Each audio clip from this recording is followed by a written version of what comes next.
Hey guys, tonight we're gliding quietly through velvet corridors and creaking banquet halls, the air thick with beeswax and whispers. You're here to witness how even the most powerful people in history could meet ends that were, well, let's just say, not exactly fit for legend. No battles, no heroic last stands, just sheer, unfiltered embarrassment wrapped in royal silk. You'll soon realize that behind every jeweled crown was a human being capable of the same ridiculous mistakes we make, just with a few more servants to witness it. So, before you get comfortable, take a moment to like the video and subscribe, but only if you genuinely enjoy what I do here. Drop your location and the local time in the comments. It's always fascinating to see where you're tuning in from. Now, dim the lights, maybe turn on a fan for that soft background hum, and let's ease into tonight's journey together. You imagine yourself walking through a dim hallway of a centuries-old palace. The marble floors echo faintly under your steps, and portraits of long-gone monarchs stare down with judgmental eyes, as if daring you to laugh. But you can't help it, because as history quietly admits, some of these rulers didn't exactly go out in a blaze of glory. Some went out choking on chicken bones, others slipping on spilled perfume, or simply falling asleep in the wrong place. The story begins with King George II of Great Britain, a man whose reign was filled with respectability, Handel's music, and the 7 Years' War, but whose death was anything but majestic. It's 1760. Picture this.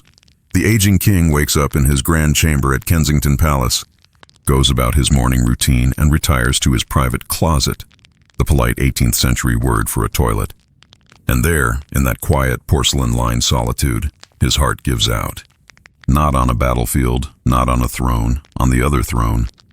The servants wait too long before checking, and by the time they do, His Majesty has quietly exited history. Historians still argue whether his fatal heart condition was worsened by an earlier aortic aneurysm or just the royal breakfast. But one thing's clear, no one once died on the loo on their epitaph. Yet George II joined a surprisingly long list of nobles who met their end mid-bathroom visit. You might remember Elvis Presley, but he was far from the first in that category. Even earlier, in 9th century Denmark, a local chieftain supposedly fell off a latrine into the icy sea beneath. Talk about an exit with no dignity, no soundtrack, and definitely no applause. You wander further through time, the candles flickering as if laughing along. Here lies the emperor who choked on a fly during a toast. There, a sultan who insisted on bathing in rosewater until the fumes overwhelmed him. Their grand mausoleums and solemn titles can't erase the fact that sometimes life, especially royal life, was a comedy wrapped in gold leaf. The real humor, though, comes not from mockery but from recognition. Power didn't grant them immunity from human folly. You think about your own clumsy moments, tripping on a cable, spilling coffee before a meeting. Now imagine doing that surrounded by courtiers writing everything down for posterity. Embarrassment, eternalized in marble. There's something soothing in that thought.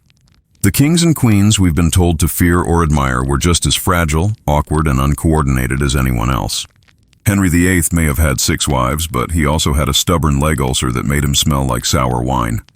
Catherine the Great revolutionized education, yet legends falsely claimed her fondness for horses, an enduring myth more embarrassing than her actual cause of death. The line between gossip and history was thin, and court scribes loved drama. You pause in front of an enormous oil painting, an 18th century monarch stiffly posing, his wig powdered into perfection. He looks every inch the immortal ruler, but you can almost hear the wig whisper, "I gave him lice." That's another thing the history books politely skip. Many noble heads itched constantly. Fleas, lice, and perfume competed for dominance in palaces that smelled faintly of lavender and human despair. The longer you stand in these echoing halls, the more it feels like a museum of misplaced confidence. Every ruler believed themselves divine, and yet so many tripped, sneezed, or slipped their way out of existence. There's Emperor Carus of Rome, who supposedly died when lightning struck his tent because he angered Jupiter, or more plausibly, because he was standing too close to metal armor during a storm.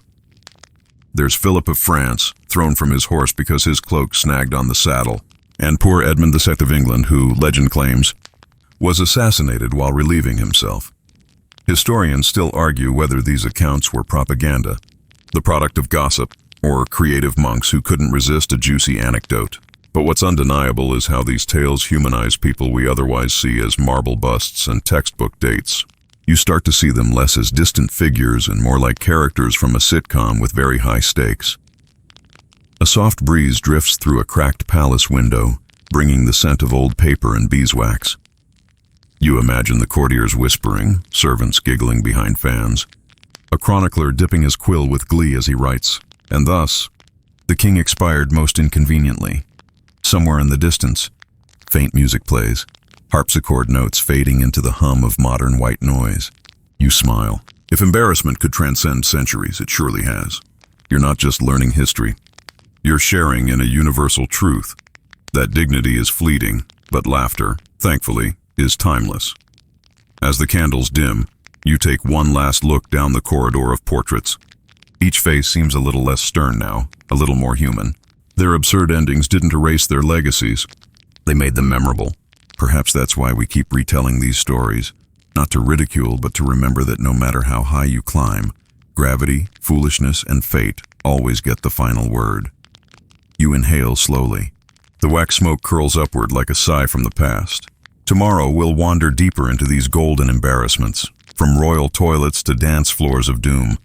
But for now, you settle into the rhythm of your breathing, the soft ticking of imagined clocks, and the comforting knowledge that even the mighty can fall, sometimes quite literally.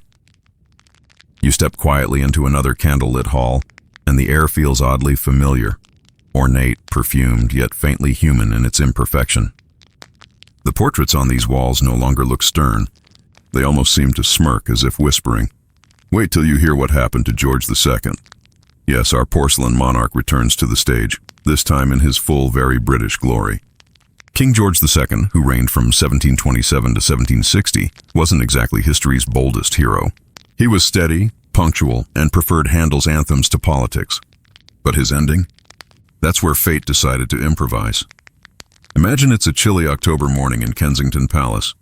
You're George II, 60-something, royal dressing gown around your shoulders, slightly grumpy because the porridge was lukewarm again. You shuffle toward the closet, as the Victorians so politely called the lavatory. The chamber pot is porcelain, the walls draped in damask. There's even a tiny bookshelf nearby because, well, kings get bored too. And then, one unfortunate grunt, one royal heartbeat skipping a note, and you're gone. Right there, on the very seat you trusted daily. The king's valet, poor soul, discovers him far too late, and the news rushes through the palace corridors like wildfire whispered through lace. His Majesty had expired. In the water closet. Try saying that with a straight face in full court uniform. Historians still argue whether it was a burst aortic aneurysm or the strain of constipation.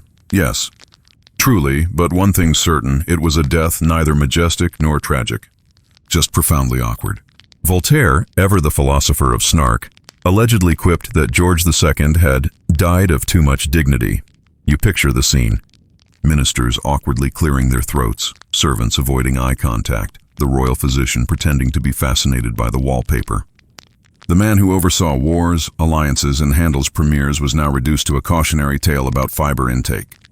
You can almost hear an invisible narrator whispering, "This is why we eat our prunes." The irony deepens when you realize the British public didn't even notice for hours.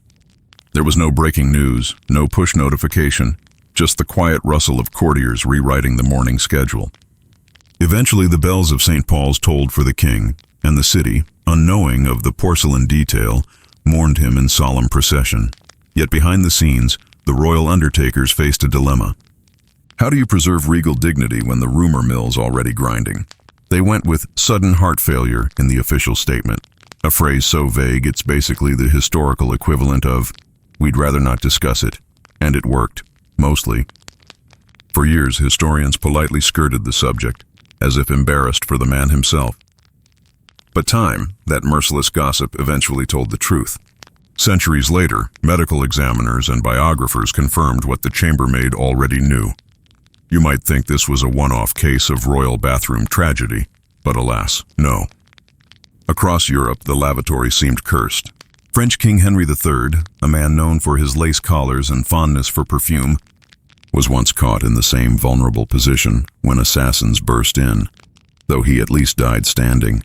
sword in hand, still buttoning his tunic. The moral? Never underestimate multitasking. Even in more distant times, rulers learned the hard way that privacy was never guaranteed. The Holy Roman Emperor Frederick III allegedly fainted during personal reflection, though court scribes graciously edited that to collapsed during morning meditation. A translation miracle. Really, but back to George. For all his unremarkable reign, his death cemented him in popular imagination. Playwrights joked about the king who ruled by seat. Pamphlets circulated discreetly, and one particularly cheeky caricature depicted an angel hesitating before entering the bathroom clouds. Even Handel's music couldn't drown that kind of gossip, and yet, amid the humor, you find a strange tenderness. George II wasn't a tyrant, just a man who loved punctual walks and hot chocolate. His passing on the toilet wasn't disgrace, it was human. Vulnerable, absurd, and somehow comforting.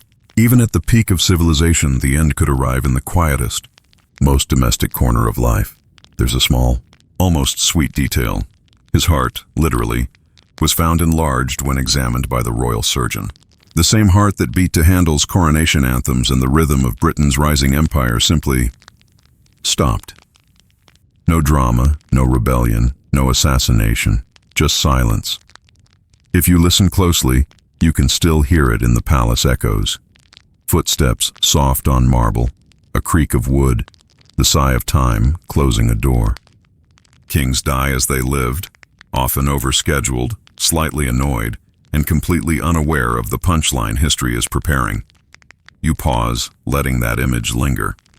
The hum of your fan replaces the whisper of London fog. You might even smile to yourself, realizing that for all our modern advances, the universe's sense of humor hasn't changed. Whether in powdered wig or pajamas, we all end up answering the same inevitable call. Maybe that's why these stories soothe us. They remind you that life isn't about perfect endings. It's about being gloriously, sometimes embarrassingly human until the curtain falls. And as you drift further into the story, another royal shadow approaches, a monarch undone not by porcelain, but by pride, jewels, and one very unlucky step. You walk onward through that long, candle-lit corridor of royal misadventure, and this time the air feels heavier, rich with gold dust, velvet, and a faint scent of regret. You stop before a painting that almost glows in the dim light. A medieval king, stiffly regal, a crown so massive it seems to tilt forward, as if waiting to drag him down. And in a way, it did. This is the story of King Charles VIII of France, the monarch who, in 1498, proved that you can rule a nation, but you can't outsmart a low doorway. Charles was young, ambitious, and absolutely obsessed with grandeur. He was the first French king to dream of conquering Italy not for its land, but for its art, its palaces, its architecture. He wanted to outshine every monarch before him, to be remembered not as a warrior but as a civilized man of the Renaissance. To complete the image, he commissioned a crown that could have doubled as a small chandelier, heavy with rubies, sapphires, and an ego to match. But here's the twist. The crown's weight wasn't just symbolic, it was literal.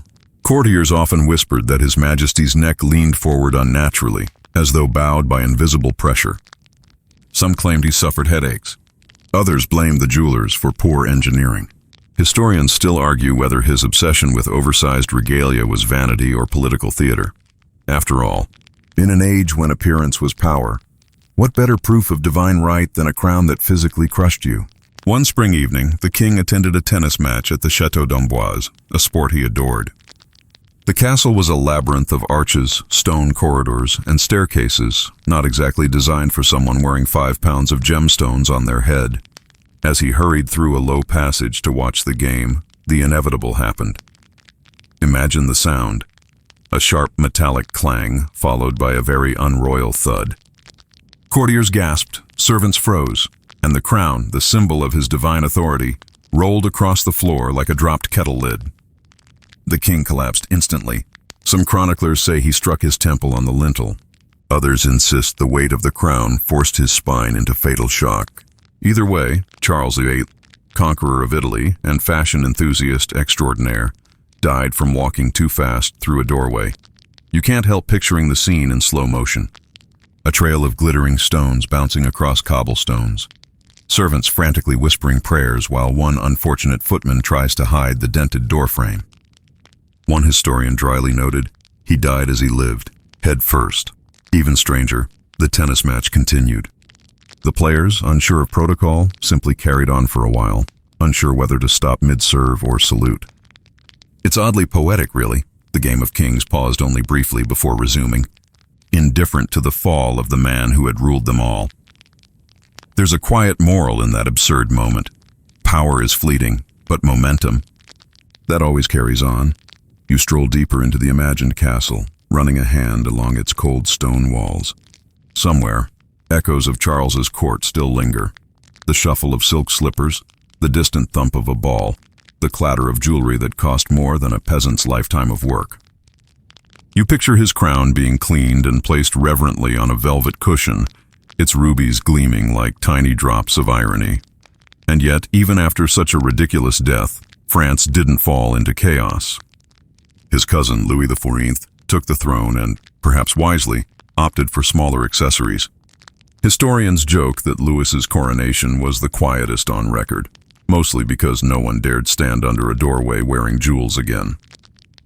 But vanity remained an occupational hazard. Centuries later, Napoleon Bonaparte would commission a laurel crown so snug it left visible dents on his forehead. He wanted to look like Caesar. He ended up resembling a man regretting his hat size. And just as Charles VIII learned, heavy crowns often herald heavier consequences. You pause, feeling the absurdity settle into something strangely calming. These stories aren't meant to mock. They're lullabies of humility.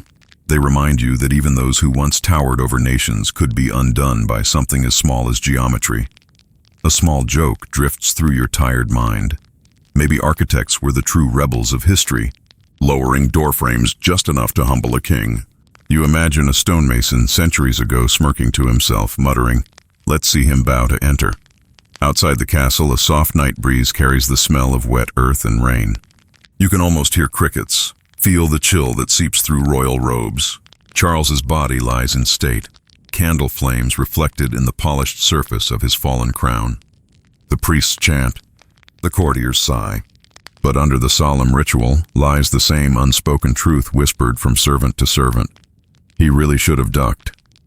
And so the story of Charles VIII became both tragedy and punchline, retold in countless taverns, softened by laughter, preserved by history's peculiar mercy. Because sometimes the most human thing about power is how easily it trips. As you wander back toward the dim corridor, the candles flicker low again. Their smoke curls like faded memory, the kind that doesn't judge, just observes. You realize that in these absurd deaths lies something oddly beautiful, a reminder that dignity is optional, but grace, even in falling, is eternal. You take a slow breath. The fan hum in your room blends with the imagined rustle of Renaissance silk, and as you drift closer to sleep, you can almost hear the ghost of Charles chuckling softly, crownless at last, free of its burden, whispering to you, "Watch your head." You leave the castle of Charles VIII behind, stepping softly into another echoing chamber, one lined not with portraits this time, but with the faint scent of roasted meats and spilled wine. The air hums faintly with laughter, the distant ghost of a banquet still in motion. Long wooden tables stretch before you, candles melting slowly into puddles, goblets overturned in haste. It's a feast scene frozen mid-chaos, and the man at the center of it, round, flushed, and perpetually hungry, is our next unfortunate ruler. Meet King Adolf Frederick of Sweden, the monarch who quite literally ate himself to death. The year is 1771. Europe hums with Enlightenment chatter about liberty and reason. But here in Stockholm, a king is preparing for something far more sacred, dinner. You're Adolf Frederick, a man known more for politeness than politics. You've been called the puppet king, and frankly, you don't mind. Ruling is stressful. Eating, however, is an art. The night begins as all royal feasts do, with elegance and excess. Servants glide silently between tables, carrying silver trays stacked with delicacies, lobster, caviar, smoked herring, sauerkraut, and an indecent amount of champagne. The musicians in the corner play something light and airy, the kind of melody that says, "Yes, Your Majesty." One more course couldn't hurt, and so you keep going. Mainstream historians agree on this much. His final meal was monumental. But the quirky detail, recorded gleefully in palace gossip, is what gives it flavor. After the 10th course, the king demanded semla, a rich Swedish dessert made of sweet buns stuffed with marzipan and drowned in warm milk. Most people stop at one. Adolf Frederick had 14 cream-filled pastries, floating like edible clouds in their bowls, each one a tiny rebellion against common sense. You can almost picture him leaning back in his gilded chair, sighing happily while courtiers exchange the kind of worried glances that say, "Should someone intervene?" But no one ever interrupts a monarch mid-dessert. That's just bad etiquette. Moments later, the first groan escapes his lips. Then another. He clutches his chest, his powdered wig slipping slightly to the left. Servants rush forward, panic flickering beneath their calm. The music falters. By midnight, the feast that began in laughter ends in eerie silence. King Adolf Frederick, Sweden's ruler, lover of sweets, and now accidental patron saint of overindulgence, has died of what modern medicine politely calls acute digestive failure. Historians still argue whether it was the semla, the champagne, or the sheer audacity of mixing the two. Some claim a pre-existing heart condition sealed his fate. Others swear the mountain of food simply overwhelmed his system. But either way, the cause of death recorded officially in royal archives reads like a cruel joke: death by dessert. And the Swedes, in their dry humor, didn't shy away from immortalizing it. School children for generations have memorized the line. King Adolf Frederick died of a meal. Not of war, not of treachery, just of really good baking. You let your imagination wander across that glittering banquet hall. The smell of roasted fish still lingers. The silver cutlery gleams faintly. You can almost see the semla bowls, half-eaten, still steaming gently as the servants quietly clear the table, avoiding each other's gaze. Somewhere a musician coughs softly, then tucks away his violin, unsure whether to finish the tune. There's something quietly tragic about it, but also oddly comforting. After all, we've all overindulged before, just not fatally. It's the ultimate human folly to have too much of a good thing. And yet there's dignity even in this absurdity. Adolf Frederick died happy, they say, with marzipan on his lips and satisfaction in his heart. Not a bad way to go, considering some royal alternatives. You pause at that thought, a faint smile forming in the dark. The candles flicker, and you swear one of the painted courtiers just winked at you. Maybe he too remembers that night of endless pastries. Interestingly, the king's death sparked an odd legacy. His son, Gustav III, ascended the throne determined not to repeat his father's mistakes, at least gastronomically. Gustav was a philosopher king, a lover of art, and a man famously paranoid about poison. He banned coffee at one point, insisting it caused madness. The irony? Gustav himself was later assassinated at a masquerade ball while sipping wine. So much for self-control. You take a slow breath, letting the sounds of the banquet fade into the hum of your imagination. Somewhere the echoes of laughter mingle with the faint clatter of silver spoons. History's candle burns low, and in that soft flickering light, the absurdities of power begin to blur into something tender, because that's what these tales really are. Soft reminders that even rulers, for all their jewels and authority, were bound by the same hungers as anyone else, sometimes for love, sometimes for approval, and occasionally for an irresponsible number of desserts. The air cools. You can almost hear the sigh of extinguished candles, the shuffle of servants pushing open the grand doors to let in the night air. The king's feast is over, the hall now silent, save for the faint creak of a chair and the flutter of a curtain. And as you step quietly away, the ghost of marzipan still sweet in the air. You know the next royal tragedy waiting in history's kitchen isn't about food, it's about beauty. Perfume, poison, and the peril of trying too hard to smell divine. The air shifts as you walk farther down the corridor of royal disasters. The scent of roast and sugar fades, replaced by something floral, heady, intoxicating, and a little too strong. It's the smell of roses layered over musk, jasmine, and something darker underneath, like crushed violets left too long in the sun. You pause at a gilded doorway where a faint mist lingers.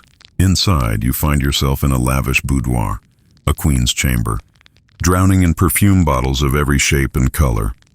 Welcome to the world of Elizabeth of Bavaria, better known as Sisi. Empress of Austria, the 19th century beauty icon who turned scent into science and self-worship into tragedy. But before her story ends in a whisper of perfume and pain, let's inhale the irony. Imagine it. Marble floors gleaming, silken curtains breathing faintly in the breeze, and row upon row of crystal flacons glimmering in candlelight. Cece's obsession with fragrance was legendary. Each morning began not with breakfast or prayer, but with her ritual of aroma. Attendants mixed essential oils, herbs, and flowers into new blends just for her. She demanded baths filled with milk and violet petals, rinsed her hair in cognac and egg yolk, and wore gloves soaked overnight in rosewater. Historians still argue whether she invented the modern concept of perfume layering or simply lost herself in sensory perfection. But what's certain is this: her chambers reeked of elegance and danger. Perfumes in the 1800s weren't gentle. They were chemical experiments in crystal bottles brewed with lead acetate, mercury, and arsenic for preservation. The very ingredients meant to keep her scent everlasting were quietly poisoning her. Her headaches, her dizzy spells, her bouts of fainting, all dismissed by doctors as nerves or hysteria, now read like textbook symptoms of heavy metal toxicity. You imagine her attendants fanning her as she reclines on a velvet chaise, eyes half closed, murmuring that she feels faint again. The air around her is thick enough to taste. You'd almost swear it sparkles, though perhaps that's just the gaslight reflecting off hundreds of polished glass stoppers. Cece's beauty regimen bordered on mythical. She measured her waist daily, it never exceeded 20 inches, and ate little more than broth and orange slices. Her hair reached her ankles and required 3 hours of brushing each day. Yet beneath the rituals was exhaustion, a constant chase after youth and control in a life where she ruled nothing but mirrors. Her husband, Emperor Franz Joseph, adored her. The court, however, did not.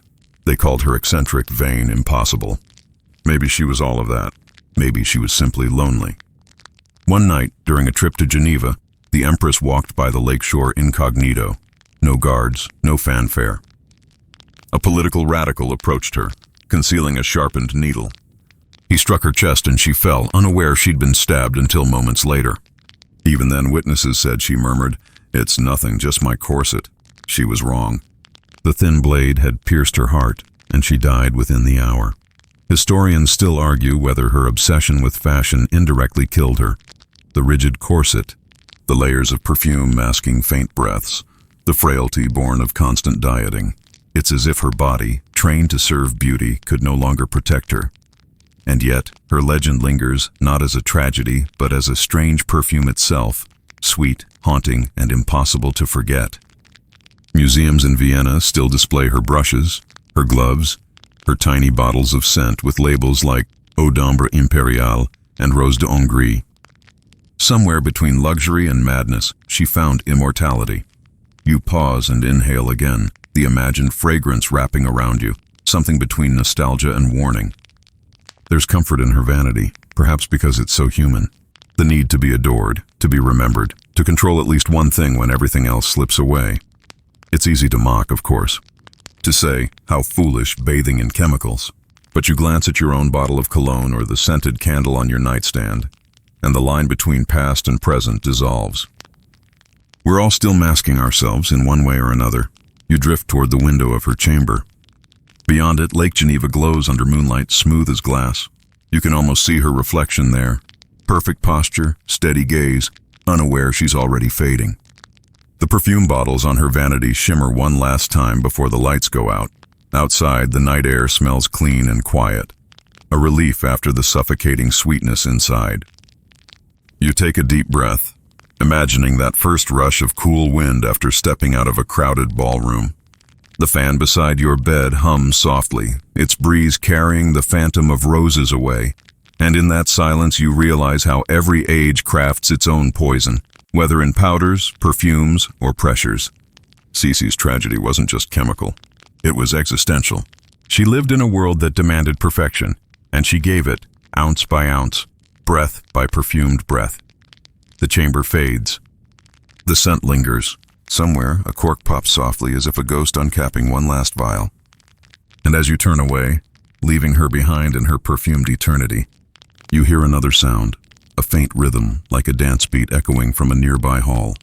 A new royal folly is waiting, and this one ends not in fragrance, but in a fatal misstep on the dance floor. You follow the fading perfume trail out of Cece's chamber and into a corridor pulsing faintly with music. Somewhere nearby, laughter ripples beneath the rhythm of violins. The candlelight flickers brighter now, golden, almost warm, and as you push open the next set of doors, the sound hits you in full. The clatter of heels, the brush of silk, and the faint scent of sweat beneath powdered wigs. You've entered a royal ballroom at the height of its glory and the site of its next catastrophe. Tonight, the chandeliers shimmer over velvet walls. Servants line the edges of the hall like shadows, and every inch of marble reflects motion, twirling gowns, gloved hands, and the synchronized rise and fall of breathing. The orchestra swells, and in the middle of it all glides King Alexander of Greece, not the ancient conqueror, but the modern monarch, a young man with good posture, bad luck, and an affection for parties. The year is 1920. The Great War has just ended, and Greece is still struggling to define itself, a monarchy patched together by politics and optimism. Alexander, in his 20s, has the kind of boyish charm that makes him popular with both soldiers and salon guests. But tonight, charm will be no defense. The dance begins innocently enough, a waltz, gentle and measured. You watch him move, one arm around his partner's waist, the other clutching a silk glove damp with heat. He's smiling, really smiling the way someone does when, for a moment, they forget the crown. Then halfway through the song, he sways strangely. The smile falters. His foot catches on the hem of his partner's gown, and before anyone can react, the young king collapses, hard, his temple striking the floor with a crack loud enough to silence the violins. Panic erupts in ripples. Someone screams. Servants rush forward. Courtiers press their lace handkerchiefs to their mouths, and the orchestra halts mid-note. For a long moment, nobody knows what's happened, until the blood appears, a small, dark crescent on the marble near the king's head. He's carried out swiftly, the crowd murmuring prayers, fans fluttering like frightened birds. Some witnesses swear they saw him smile faintly, insisting, "I'm fine, just dizzy." But history tells us otherwise. The injury becomes infected. Within weeks, the infection spreads to his brain. There were no antibiotics then, only poultices and prayer. He never recovers. Historians still argue whether the fall was caused by exhaustion, drink, or a touch of heat stroke. One scholar even suggests a hidden infection predated the accident. But whatever the cause, the result was the same. The dance ended, and so did a reign. The irony is unbearable, isn't it?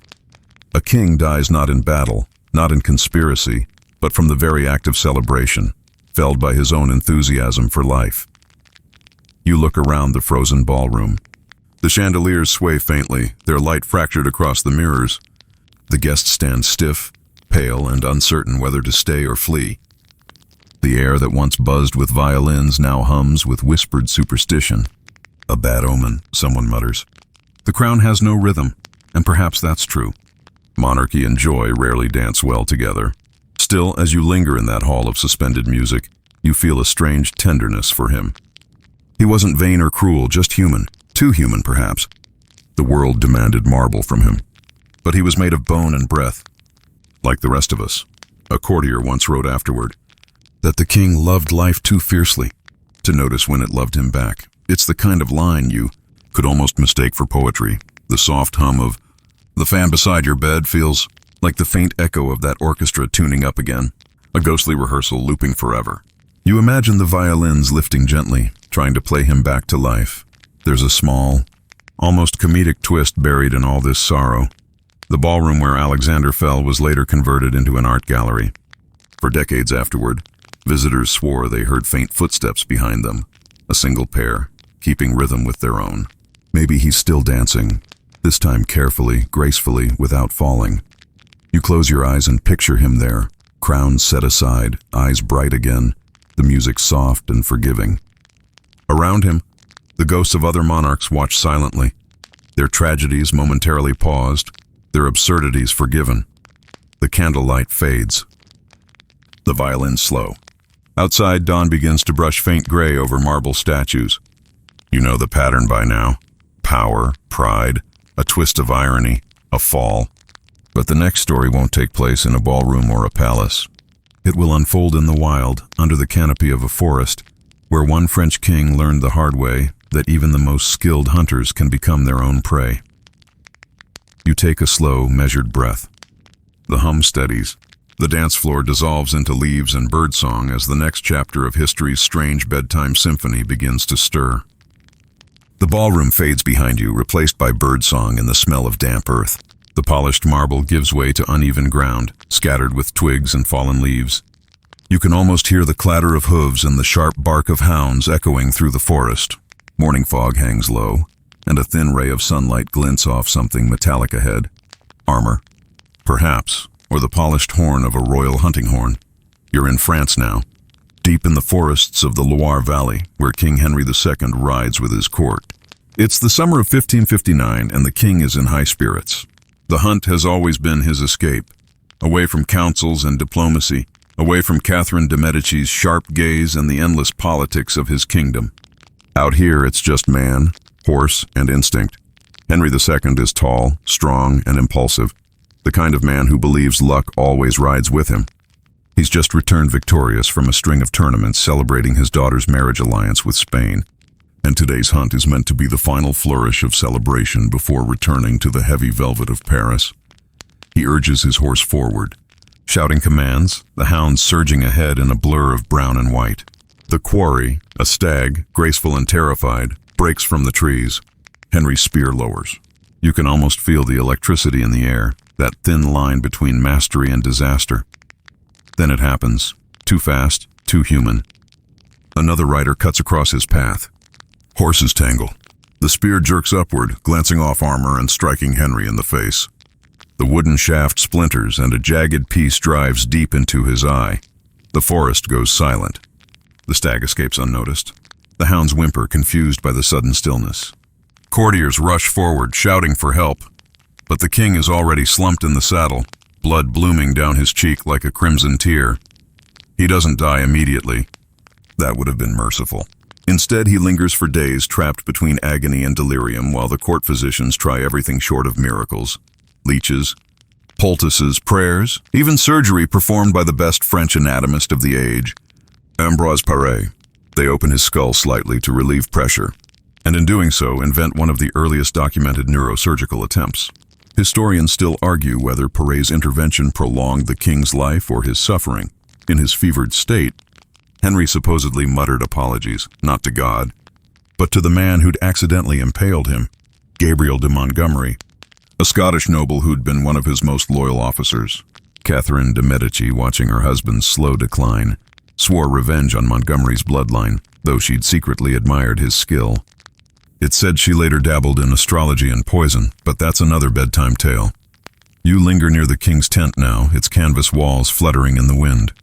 Inside, the air smells of sweat, herbs, and something metallic beneath, an odor you don't want to name. The royal surgeons whisper to one another in Latin, measuring his pulse with trembling hands. The queen prays outside, rosary beads clicking softly.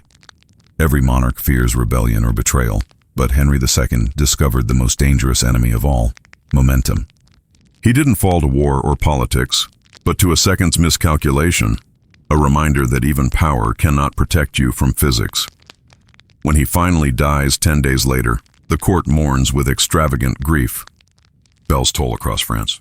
His son, the frail Francis II, ascends the throne at 15, a boy already trembling under the weight of history. Yet behind the black veils and solemn music, servants whisper details of that accident. The look in his eyes, the broken spear, the sound of Catherine's first scream. Even in death, the symbolism lingers. A wooden splinter, buried deep, would later become a metaphor for the splintering of France itself. Civil wars soon erupted, tearing the country apart. Historians still debate whether Henry's wound marked the physical beginning of France's bleeding century. You step back into the forest clearing, leaves crunching softly beneath your feet. The morning fog thickens, muffling every sound except the gentle rustle of branches. Somewhere in the distance, a bird sings, a strange, lonely melody that feels half like mourning, half like memory. The king's horse, untethered now, grazes quietly nearby, still wearing its gilded saddle. Its breath steams in the air. You reach out, your fingers brushing the leather reins, and the world feels smaller for a moment. Power, glory, life, they all fit within the width of one heartbeat, one slip, one shattered spear. And then you hear it again, that faint hum, the rhythm of your fan blending with the forest's silence. You realize how fragile even kings truly were, how quickly the line between grandeur and absurdity vanished. The forest fades. The scent of pine dissolves into candle smoke. And as the darkness folds around you once more, you can sense the next royal folly taking shape. A tragedy not of battle or accident, but of vanity dressed in velvet and pearls. The stage is set and the fatal accessory. A fashion statement no one saw coming. The forest hush falls away behind you, replaced by the muted click of heels on polished marble. You emerge into a world of lace and luxury, the late 1600s, when every hallway glittered and every cough could mean doom. The air smells faintly of powder and something sweetly rotten underneath. A blend of lavender and sickness that only the French court could perfect. You're standing in Versailles now, in the reign of Louis XIV, the Sun King, the man who made fashion into a religion and cleanliness into a dangerous myth. His courtiers shimmer like walking chandeliers, but one among them shines brightest tonight, Louise de la Vallière, once the king's favorite mistress, now a fading star in a world of silk and cruelty. But our story isn't about her. It's about what all that glamour cost and how fashion itself could kill. In these candle-lit corridors, looking divine wasn't an expression, it was survival. To appear pale, perfumed, and composed was to prove your worth in a court obsessed with appearances. The problem was that their beauty secrets were, quite literally, deadly. Powdered faces were all the rage, the paler the better. Courtiers smeared Venetian ceruse, a fine white makeup laced with lead carbonate across their cheeks until they gleamed like marble statues. Rouge came from mercury, perfume from arsenic tinctures and that faint sparkle in their eyes. Often a result of early-stage poisoning. Historians still argue whether they knew the risk. Some say vanity made them reckless. Others believe ignorance wrapped them in comfort. But the results were obvious. Faces pitted with sores, lips trembling from neurological damage, and teeth falling like snowflakes on ballroom floors. And still, they smiled. You can almost picture it. A royal ball in full swing. Hundreds of dancers spinning beneath crystal chandeliers. The scent of powder thick enough to choke. Servants move quietly behind the scenes, carrying trays of lemon water to clear throats raw from inhaled cosmetics. Somewhere near the throne, a noblewoman collapses. Fainting was fashionable too, after all. The most tragic case was that of the Duchess of Montpensier, cousin to Louis XIV himself. Known for her beauty and her vanity in equal measure, she was said to have spent hours each morning applying her elixir of youth. When she began losing her hair and teeth, she ordered jeweled wigs and ivory dentures, declaring that death itself must wait until I'm beautiful. It didn't wait long. Within months, she was gone, her body failing under the slow storm of mercury and lead she'd spooned onto her own skin. You glance around the palace, every mirror reflecting perfection that wasn't real. The chandeliers glint like eyes watching silently as courtiers parade past, each one unknowingly rotting from the inside. There's something eerie about it, how civilization's highest peak could also be its most fragile moment. Even the king wasn't spared. Louis XIV's doctors prescribed enemas laced with silver, thinking they purified the blood. He endured over 2,000 of them in his lifetime. He lived to 76, yes, but likely through sheer arrogance and luck rather than medicine. You can almost hear him now, pacing in his golden slippers, declaring, "L'État, c'est moi, I am the state," while his court drowned in perfume, gossip, and chemical decay. Fashion, it turns out, is just another kind of war. The casualties simply fall more quietly. A soft breeze stirs the curtains, and the scent of old talc and wilted roses drifts through the hall. You close your eyes and imagine the feel of one of those powdered wigs, itchy, heavy, crawling with the faint sound of movement inside. Yes, wigs weren't just fashion statements. They were habitats. Lice thrived in them, and when the itching became unbearable, courtiers simply scratched with ornate ivory combs and reapplied powder to hide the damage. It's both horrifying and hypnotic. You can't look away. There's a strange calm in realizing how humanity's pursuit of beauty often leads to absurdity. The Queen's blush could kill her. The Duke's scented gloves might suffocate him. Even their gowns were treacherous. Flammable layers of silk and whalebone corsets that turned any stray candle into a funeral pyre waiting for its cue. You take a step back, feeling the weight of all that opulence pressing down like perfume too thick to breathe through. The mirrors shimmer, reflecting dozens of faces that no longer exist. Their perfection dissolved centuries ago into dust and memory. But the story doesn't end here. Because beyond the palace doors outside Versailles' gilded cage, another world waits, a simpler, rougher one. The air smells of beer, bread, and laughter. And in that world, a very different kind of royal misfortune is brewing. This next monarch won't die of makeup or pride. No, his undoing comes in a goblet of wine and a few too many jokes at dinner. Because history, apparently, loves a good toast. The candles dim, and the hum of your fan softens into a steady lullaby. The laughter fades, the perfume thins, and you follow the scent of roasted grapes and spilled burgundy into the next, even more ridiculous royal farewell. The air cools as you drift from the powdered world of Versailles into the darker warmth of a royal dining hall somewhere in Central Europe. The candlelight here is deeper, the laughter louder, and the smell unmistakable. Roasted meats, honeyed bread, and the thick, sour edge of red wine spilling across wooden tables. You've stepped into the court of King Wenceslaus IV of Bohemia, a man whose love for drink was matched only by his talent for offending anyone sober. It's the late 1300s, and the Holy Roman Empire is cracking under its own contradictions. But Wenceslaus doesn't care much for politics.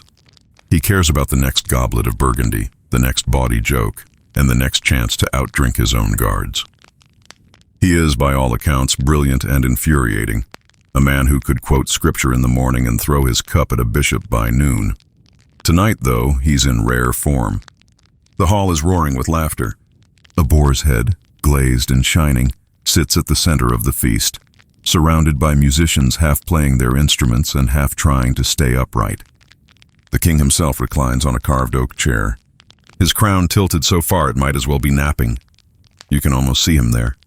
Thick beard, flushed cheeks, wine stains blooming on his sleeves like red flowers. He raises a goblet, sloshing liquid onto the table. "To life!" he shouts, slurring slightly. And to those who know how to live it, the room answers in cheers. Someone bangs a drum. Someone else trips over a dog. And then, in that perfectly absurd moment, history decides to intervene. Wenceslaus lifts another goblet, his fifth, or maybe his ninth. Accounts differ, and tries to stand. The chair scrapes, his boot slips on the spilled wine, and down he goes. Courtiers gasp, then laugh, thinking it's one of his antics. But when the laughter fades, the king isn't moving. His face is pale now, the color drained beneath the beard. One of his attendants rushes forward, shouting for help, but it's too late. The great drinker of Bohemia has raised his final toast. Officially, the royal physician later blames apoplexy, an old term for stroke or heart failure. Unofficially, everyone in Prague knows what really happened. The wine got him. Historians still argue whether it was alcohol poisoning, a seizure, or simply his body giving up under years of indulgence. But the court's chronicler left behind one line that still makes scholars smile. The king died as he had lived, without moderation. You take a slow breath, almost hearing the echo of laughter fading into silence. The hall grows still, the torches flickering low. Servants quietly remove the goblets, mop the floor, and whisper prayers. It's oddly peaceful, as if the whole room exhales. There's something almost kind about a death like this. No betrayal, no blade, no poison. Just too much joy, too much wine, too much life for one fragile body to hold. You think of how often rulers chase excess, gold, glory, power, and how it always ends the same way, with silence. A strange detail lingers in the records. When they prepared Wenceslaus's body for burial, they found a faint smile on his lips. Some courtiers swore he was laughing still, maybe at his own expense, or maybe at the absurdity of history itself. Because really, what is a king but a man with better wine and worse self-control? You glance around the hall again. The musicians' instruments rest abandoned on the floor. A dog licks at the spilled wine by the table leg. The smell of smoke and grapes fills the air. It's all so ordinary and yet so final.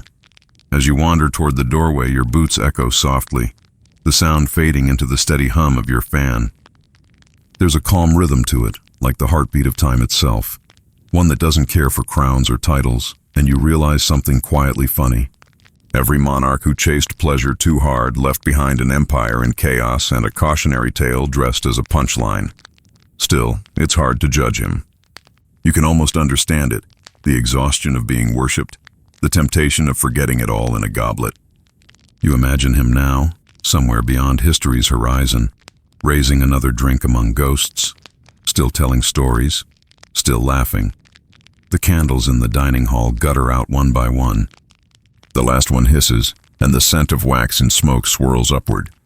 The scene dissolves, and in its place you sense a darker, quieter chamber waiting, one where food and drink give way to something more fragile. Because if Wenceslaus died from excess, the next royal soul will meet the opposite fate, undone not by indulgence, but by his own body's relentless appetite for more. You take a deep breath. The room grows colder, the echo of goblets fading behind you as the whisper of hunger begins to rise. You step away from the smoky dining hall and into a smaller, dimly lit chamber, quiet, almost reverent. The air here is heavy, but not with wine or perfume. It's thick with the scent of roasted meats and grease, a kind that lingers long after the feast is gone. In the center sits a gilded chair, draped in crimson velvet, and upon it once rested a man whose appetite quite literally devoured him. Welcome to the curious, bloated world of King Henry I of England, a ruler who died from his own dinner. The year is 1135. England is cold, damp and fractious, a kingdom still healing from conquest and rebellion. Henry I, son of William the Conqueror, has spent decades taming nobles, building castles, and producing illegitimate children at an impressive rate. But at 67, his greatest passion is no longer war or women. It's food. You can almost see him now, stout, bearded, eyes gleaming at the spread before him. He's visiting Normandy, taking respite from politics in his hunting lodge at Lyon-la-Forêt. Outside, the winter wind gnaws at the shutters. Inside, torches flicker across silver platters piled high with roasted birds, pastries stuffed with venison and oysters fresh from the coast, and then, the centerpiece, his favorite indulgence, a steaming dish of lampreys. Now, if you've never seen a lamprey, imagine an eel, only uglier, with a mouth like a medieval torture device. They were considered a delicacy in Henry's day, slippery, rich, and dangerously fatty. His physicians had warned him to stop eating them, claiming they were unwholesome for the stomach. Henry naturally ignored them. What did doctors know? He was the King of England. He could conquer indigestion too. That night, he ate more than any man should.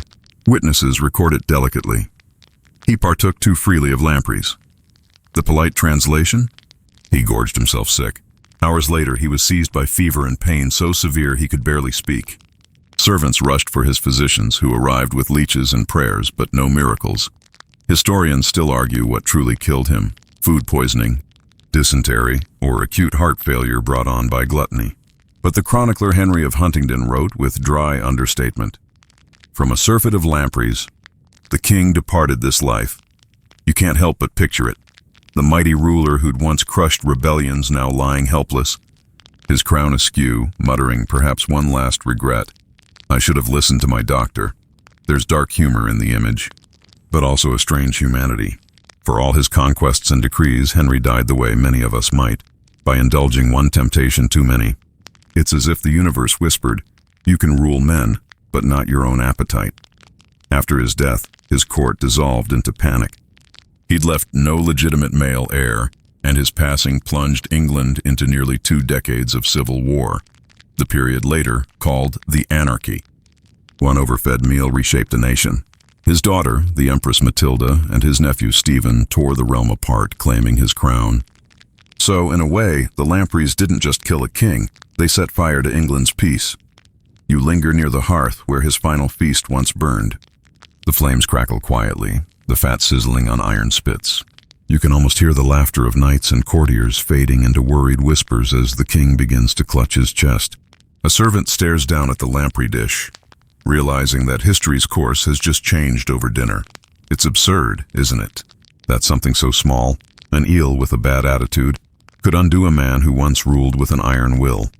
It reminds you how fragile power truly is, the difference between command and collapse measured in a single bite, and yet the irony deepens. Generations later, Henry's descendants kept eating lampreys as a kind of royal dare, proof that they could survive what killed him. Even Queen Elizabeth II received a traditional lamprey pie from Gloucester for her coronation in 1953, though palace rumor says she politely declined to eat it. Apparently, some legends are better left uneaten. You take a slow breath, feeling the quiet irony settle over you like warm smoke. It's strangely comforting to realize that even kings could fall to something as universal as overeating. Their palaces may have gleamed, but their humanity was as messy, clumsy, and hungry as anyone else's. The torchlight dims. You can almost hear the gentle hum of your fan merging with the hiss of dying embers. Somewhere beyond the flickering dark, a faint spark glows, another story waiting to burn. Because the next royal folly doesn't happen in a hall of feasting, but in one of mirrors and vanity. There, fire won't come from food, but from candles. The warm light of beauty turning, as it always does, into something that consumes. The firelight fades into a softer, more delicate glow. You find yourself walking through an 18th century chamber lined with mirrors, tall, gilded, and too many to count. Everywhere you turn, your reflection follows, wrapped in silk and flickering candlelight. This is a room designed for admiration, not safety. At its center stands Isabella of Parma, a duchess renowned for her wit, her beauty, and her tragically short life. But tonight she's simply a woman preparing for another evening of courtly charm, a masquerade, perhaps, or a late supper with her husband, the future Emperor Joseph II. The maids move quietly around her, tightening laces, adjusting pearls, lighting more candles than anyone truly needs.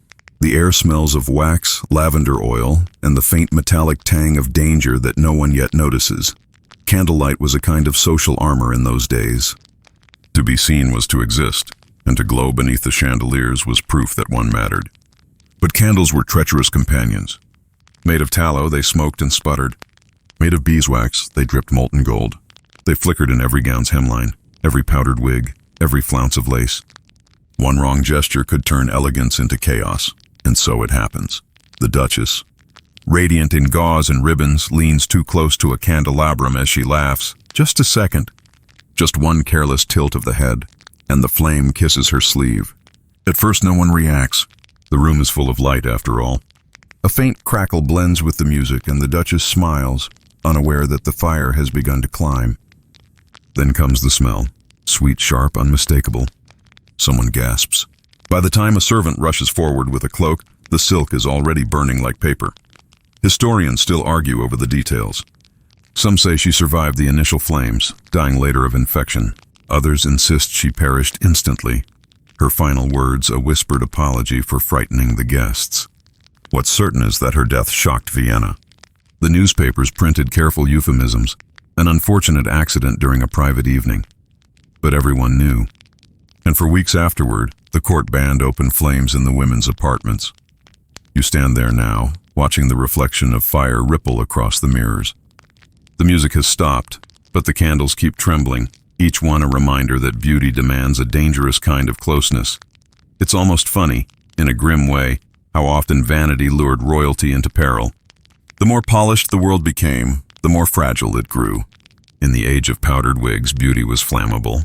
In ours, it's digital. But the burn feels the same.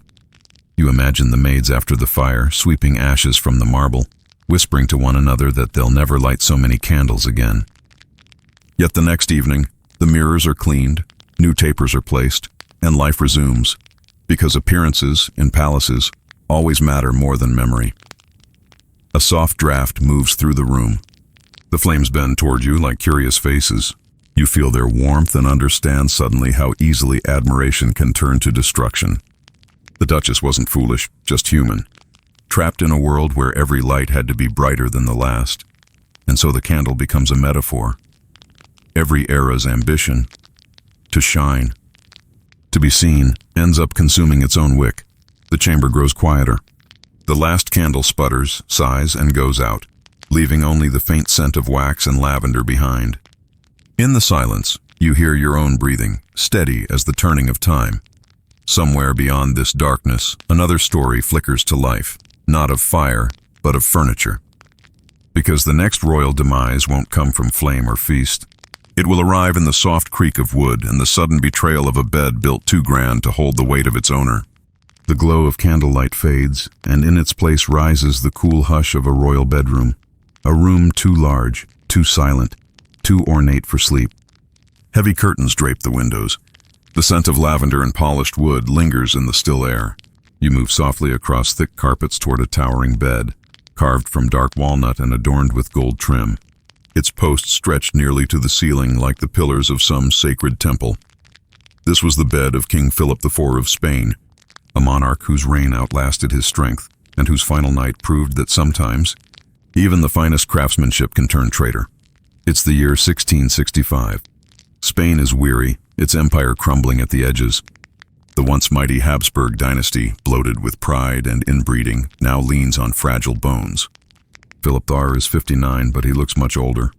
His portraits show a long, mournful face framed by too much black fabric and too much melancholy.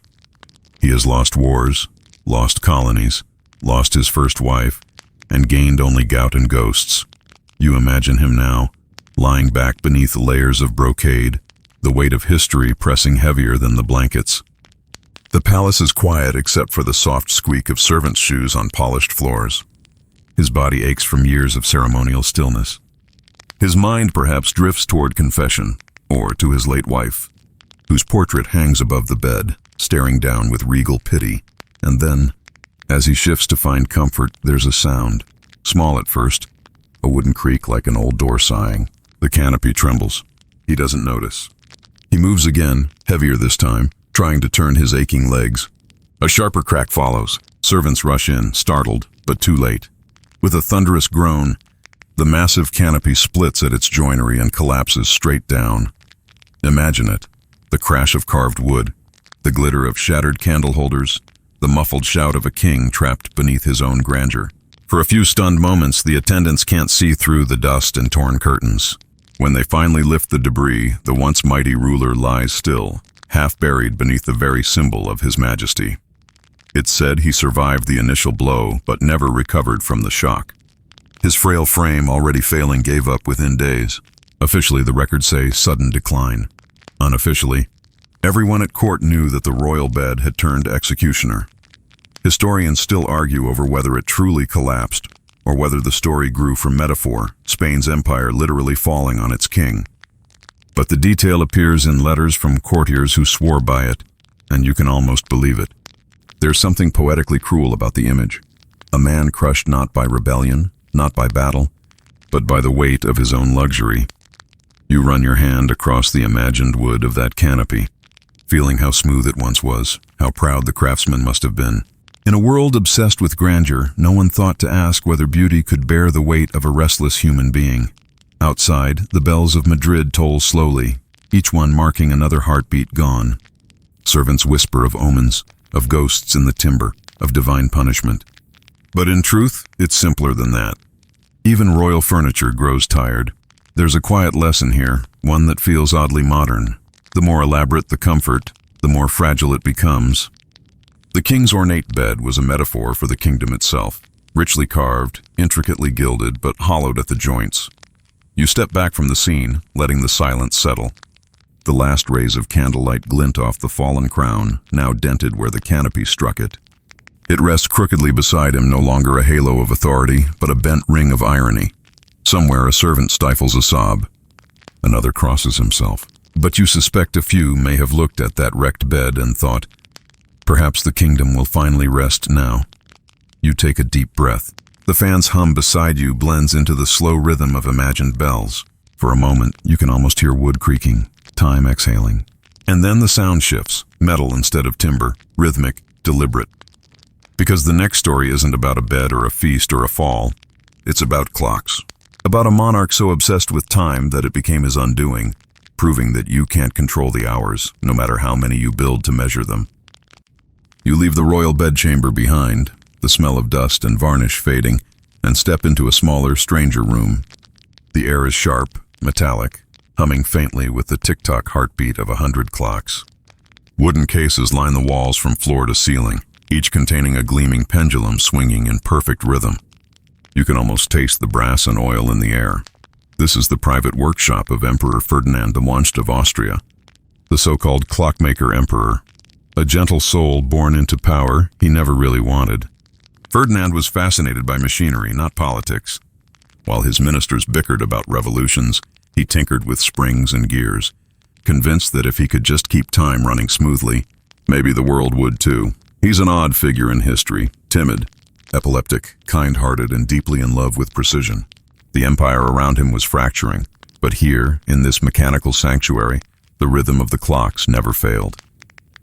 Every morning he wound them himself, listening for the tiny, satisfying clicks that meant order still existed, if only in this one quiet room. But tonight, something feels wrong. The candles flicker unevenly, shadows dancing across dozens of faces frozen behind glass dials. You watch him pace, winding key in hand, eyes tired but determined. He's been awake for hours, adjusting the clocks by fractions of seconds. Outside, Vienna sleeps under the weight of political unrest. Inside, only Ferdinand's small world still ticks obediently on. Historians still argue about what happened next. Some say he suffered a seizure while repairing one of the larger clocks, collapsing against the brass frame. Others claim a clock spring snapped, slicing through his hand, the shock triggering a fatal stroke. Whatever the truth, the irony is impossible to ignore. The man who tried to master time was ultimately undone by it. You can imagine the moment. The gentle tick-tock falters, replaced by one sharp metallic ping. The emperor gasps, clutching his chest. A clock somewhere chimes midnight. Then silence. For the first time in decades, the workshop is still. It takes hours for the servants to find him. When they do, he's lying beside his favorite long case clock, its pendulum swaying gently above his shoulder, as though still counting the seconds he no longer needs. His winding key rests in his hand, polished smooth from years of devotion. In a way, it's peaceful. There's no fire, no blood, no scandal, just a quiet surrender to obsession. The world outside doesn't notice immediately. Ministers continue debating, courtiers whisper, revolts smolder. Time, ironically, goes on without its keeper.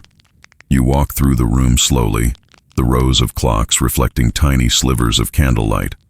Each face tells a slightly different time now, some a minute fast, others a minute slow. It feels like standing inside a symphony of imperfection, every tick a small reminder that even precision eventually frays. Ferdinand's story became a strange legend. Later generations of engineers in Vienna claimed his spirit still haunted their workshops, guiding their hands, or perhaps warning them not to overcorrect the gears of fate. There's even a rumor, half folklore, half wistful hope, that one of his clocks, the largest in the collection, stopped exactly at the moment of his death and has never been restarted. You pause beside it now, feeling the weight of its silence. Its hands rest forever at 12 and 1 minute past, as if the emperor's last breath froze the universe in that instant. There's a melancholy beauty to it. His whole life spent trying to control time, to impose order where chaos reigned, and in the end, time simply let him go. The clocks still exist, scattered in museums, their brass polished by curators who likely have no idea they were once the emperor's companions. You take a step back. The room seems to exhale, the faint creak of wood blending with the soft whir of your own fan. There's comfort here, oddly enough. A reminder that even obsession, taken too far, is just another way of reaching for peace. You can almost hear the ghostly voice of the emperor, gentle and resigned, whispering, "So many clocks, and still, not enough time." The candles burn lower. Their glow flickers over gears and pendulums that no longer move. Outside, dawn is beginning to pale the windows.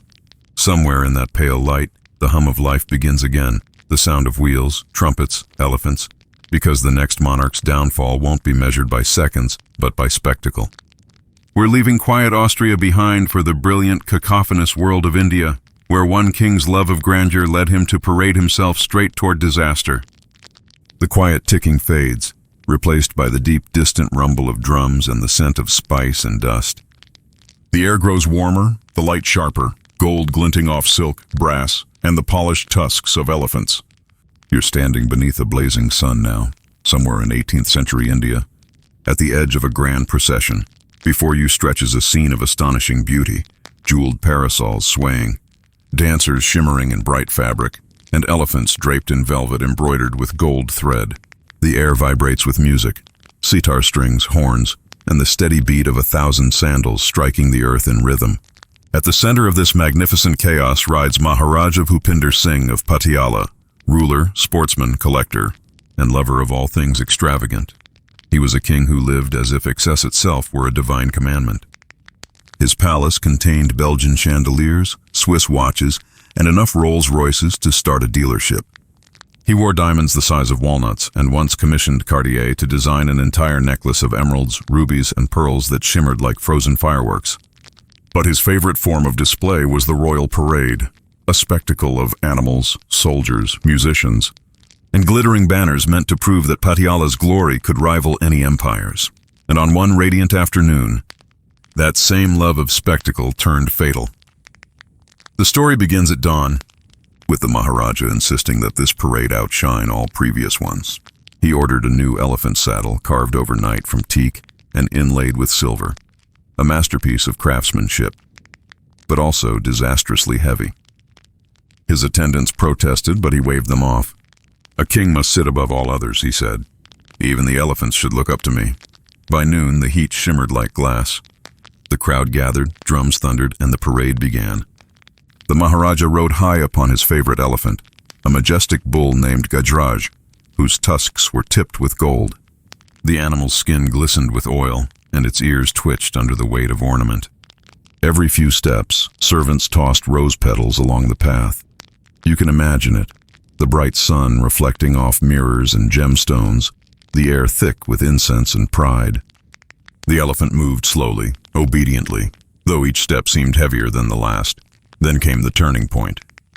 As the procession wound through a narrow gate, Gajraj stumbled slightly, unnerved by the crowd's roar.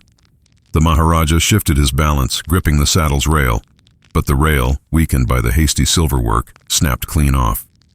The king lurched forward. The saddle tilted, and in an instant, one of the world's richest men was thrown headfirst into the dust. Witnesses described chaos. The music stopped mid-note. Servants screamed. The elephant bellowed, panicking under the weight of its ornate gear. In the confusion, the animal stepped backward, right onto its master. By the time attendants pulled him free, the Maharaja was gone, crushed beneath the very symbol of his grandeur. Historians still argue about the details. Some say the story was exaggerated by colonial gossip eager to mock Indian opulence. Others claim the death was hushed up entirely, recorded instead as a riding accident. Yet the pattern feels eerily familiar, the monarch consumed by his own need to dazzle. You picture the silence afterward, the petals settling over the broken saddle like quiet snow. The same crowd that once cheered now stares, frozen, as the sun burns down without mercy. For all the gold and silk, the scene feels achingly human, a man undone by pride and gravity, two forces that never lose. There's a kind of poetry in it. The elephant, once a symbol of royal power, becomes the unintentional executioner. The jeweled saddle, an emblem of wealth, turns into a coffin lid. You can almost feel history smirking softly, whispering, "All thrones are temporary, even those built on ivory." You take a deep breath, letting the imagined heat press against your skin. The parade dissolves into dust and drum beats fading into silence. Somewhere far away, you hear the soft hum of your fan again, blending with the ghostly rhythm of those drums. Pride, you think, is just another kind of hunger. And every age has its banquet. The scent of spice lingers as the scene shifts once more. The air grows drier, hotter still, the desert wind replacing the parade's perfume. You sense stone under your feet now, ancient and cracked by time. Because our next story leads you far back, thousands of years, to the blazing sands of Egypt, where one pharaoh's devotion to the sun went too far, and his empire burned with him. The sound of drums fades into the low, endless hum of desert wind. The air thickens with heat so heavy it seems to press on your skin. You blink against the glare, and when your eyes adjust, you're standing in the golden heart of ancient Egypt, the sands rippling like waves under a merciless sun. Before you, rising from the horizon, stands a city that shimmers like a mirage. Its walls are pale stone, its temples open to the sky, every pillar carved with rays reaching down from a single blazing disk. This is Akhenaten, the city of the sun god Aten, and its ruler. Pharaoh Akhenaten is about to learn that worshipping light can end in darkness. Akhenaten was the dreamer of his dynasty, a revolutionary who believed he could reshape the world with faith alone. Where his ancestors bowed before dozens of gods, Akhenaten saw only one, Aten, the radiant sun. In his zeal, he closed ancient temples, erased the names of other deities, and built an entirely new capital devoted to light. Historians still argue whether he was a visionary or a madman. Perhaps both. You can picture him now, tall and angular, his face elongated by inbreeding and idealized in every statue. He stands bareheaded beneath the noon blaze, eyes half closed, lips parted in reverence. Servants shade themselves with fans and veils, but Akhenaten forbids it. The sun gives life, he says softly. To hide from it is to deny the divine. But even kings cannot outstare the desert. Over time, the endless heat seeps into his body, skin blistered, lips cracked, eyes burned from constant exposure. Yet still he prays beneath the open sky, convinced that Aten's warmth is healing, not harm. His courtiers begin fainting in the midday ceremonies. His physicians plead with him to rest indoors. He refuses. To him, discomfort is devotion. One summer, the temperature soars beyond endurance. Crops wither, animals die, and the priests who once adored him whisper that perhaps Aten's favor has turned. But Akhenaten persists, holding longer and longer rituals under the unrelenting sun. Witnesses say his hands trembled as he raised offerings, his skin so raw it peeled beneath his gold bracelets. And then, one afternoon, under a sky white with heat, the pharaoh collapses mid-prayer. His servants rush forward, but his body is already burning with fever. The great worshipper of the sun has been struck down by it. Sunstroke, dehydration, infection, no one knows exactly. The royal physicians call it a divine withdrawal of breath. He lingers for days, delirious. The man who sought immortality through light drifts in and out of consciousness, whispering hymns to Aten while his court hides in shade. When he finally dies, the city falls silent. The marble shines too brightly. The statues of Aten seem to glow mockingly, as if the god has claimed his most loyal disciple. Historians still debate whether his death marked divine punishment or simple consequence. Modern scholars point to autoimmune disease, sun poisoning, perhaps even genetic illness, but the poetry of it is too perfect to ignore. A ruler consumed by the very power he worshipped. You stand in the ruins of Akhenaten now, the wind sighing through broken columns. The sand has reclaimed the streets where processions once glimmered. A vulture circles lazily above, its shadow tracing slow circles over the pharaoh's fallen temples. In the distance you see the outlines of hieroglyphs half buried, stories once carved to last forever, now fading like mirages at dusk. There's something humbling about it. For all his faith, all his architecture, all his sunlight, Akhenaten ended as dust, indistinguishable from the millions he ruled. His city didn't survive him. Within years, his successors erased his name and restored the old gods, as if to blot out the memory of one man who dared to change too much.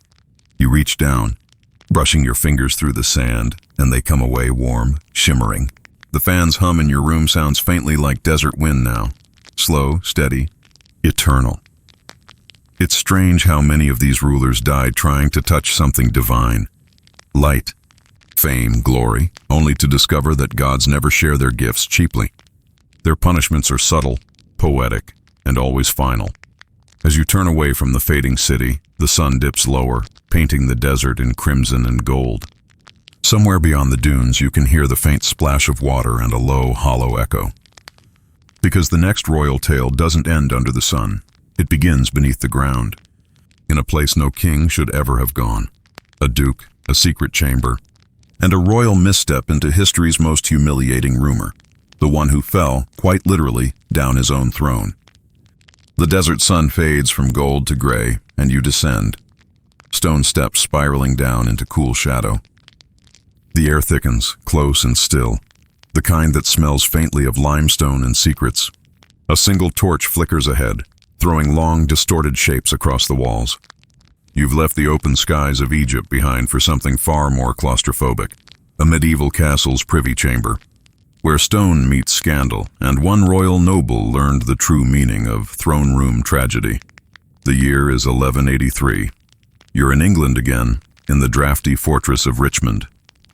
And the man of the hour, or rather of the hour's humiliation, is Geoffrey II, Duke of Brittany, son of King Henry II of England and brother to Richard the Lionheart. Geoffrey was clever, ambitious, and according to more than one chronicler, insufferably smug. The sort of man who thought walls bowed for him, and who'd argue with God if given the chance. On that fateful night, the Duke was attending a lavish feast. The torches smoked, the mead flowed, and the laughter was loud enough to shake the beams. Geoffrey, ever the competitor, was in full charm mode, bragging about his horsemanship, his appetite, and his luck with women, all in the same breath. Even the minstrels rolled their eyes. Then, mid-boast, the Duke suddenly paled. He clutched his stomach, groaned once, and pushed himself away from the table. The courtiers laughed, assuming he'd had too much ale. He waved them off and staggered toward the nearest door. Unfortunately, the one leading to the castle's latrine tower, a narrow chute of stone that emptied directly into the moat. Historians still argue over what happened next. One version says he slipped on the damp steps and fell into the shaft. Another claims the wooden seat itself gave way under him, sending the Duke of Brittany literally plunging into history. Either way, the end was as spectacular as it was absurd. The stench of royalty, quite literally, lingered for days. Imagine it. The shock, the gasps, the way servants ran in circles not knowing whether to scream, rescue, or faint. Chroniclers at the time could hardly keep a straight quill. One monk wrote, "He perished by the place he most defiled," which is possibly the most medieval way to say karma. Now, the practical-minded listener might ask, how does one actually die from a fall into a medieval toilet? It's not the fall, truly. It's what waits below. Latrine pits were deep, airless, and full of toxic gas from decomposition. One deep breath could knock a man out cold. A few minutes later, his lungs and dignity both surrendered.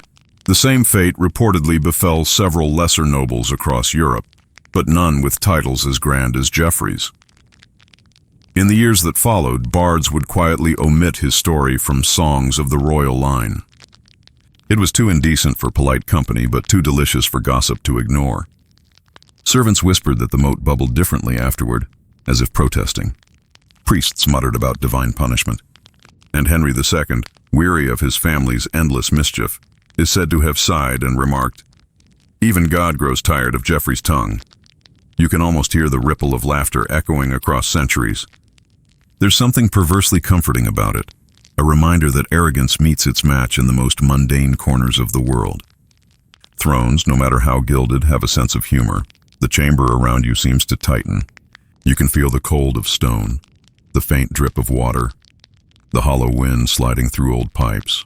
You look up toward the narrow slit of light high above, the same path through which air, rumor, and royalty once escaped. When the Duke's body was finally retrieved, it was buried hastily and without ceremony. No marble tomb, no grand epitaph, just a warning passed down quietly among castle builders, reinforced the privy beams. Even today, restorers at old English castles claim the G-spot of Geoffrey's fall is cursed. Tools slip, lanterns flicker. Someone always snickers first. You take a slow breath. The air feels cooler, lighter now. The torch guttering behind you sounds almost like laughter, faint and distant. There's absurdity in every corner of history. You think, proof that humanity's sense of irony predates plumbing. And as the last echo fades, a new sound rises in its place. The faint chime of glass on ice, the soft splash of water. You can almost smell salt and snow. The setting is about to shift again, from a foul pit in England to the frozen elegance of imperial Russia, where frost and beauty will weave the next royal undoing. The air grows crisp. The damp chill of English stone gives way to a glacial stillness that bites at your lungs. You're standing now in a palace built of frost, a place both impossibly beautiful and lethally cold. The walls shimmer with thin ice like spun glass, and the moonlight outside makes every window glow blue-white. Welcome to Russia in the 1700s, and to the strange, glittering farewell of Empress Anna Ivanovna, the ice queen of the Romanovs. Quite literally, Anna was not the most beloved ruler of her time. She was formidable, unpredictable, and fond of spectacles that made her court both fear and obey her. After years of court intrigue, she decided to celebrate her power and peculiar sense of humor with an event no one would forget: the construction of an entire palace made of ice. Historians still marvel at the scale of it. Ice blocks quarried from the Neva River, carved and stacked into towers, staircases, and even furniture. Inside, chandeliers of frozen water hung from the ceiling. Beds and tables were chiseled solid from frost. Bears were chained at the gates as decoration.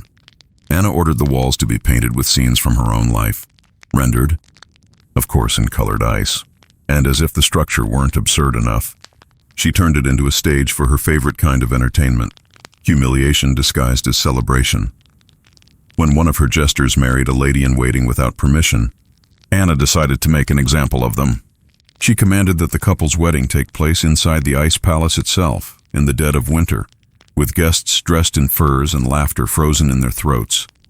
After the ceremony, she forced the newlyweds to spend their wedding night inside the icy structure, on a bed carved from solid ice and covered with nothing but thin sheets. You can almost see it, the torches outside flickering in the wind, the guests' faces pale from the cold, the bride trembling beneath a thin veil as the doors close behind her. The palace glitters beautifully under the northern lights, a miracle of art and cruelty combined. The next morning, when servants opened the doors, they found the couple nearly frozen, barely alive, saved only by the heat of their terrified bodies pressed together through the night. The story spread quickly, cementing Anna's reputation as both terrifying and magnificent. But irony, as always, was waiting its turn. Years later, when illness began to weaken her, the Empress insisted on holding her audiences in the same icy halls of her palace. She said the cold made her feel strong, pure, invincible. Her physicians pleaded with her to rest, to move closer to warmth. She refused. "I was born in winter," she snapped. "I shall live by it," and so she did, until the cold she loved claimed her. One morning, her attendants found her collapsed beside her frozen throne, her lips blue, breath faint as mist. She died a few days later of pneumonia, her lungs filled with the very chill she'd worshipped. The Ice Queen had become her own monument. You walk through the remnants of that frozen palace now. Each step echoes faintly, as if the ice remembers the laughter and the screams. The walls shimmer, translucent, catching the dim light like memory made solid. It's breathtaking and terrifying.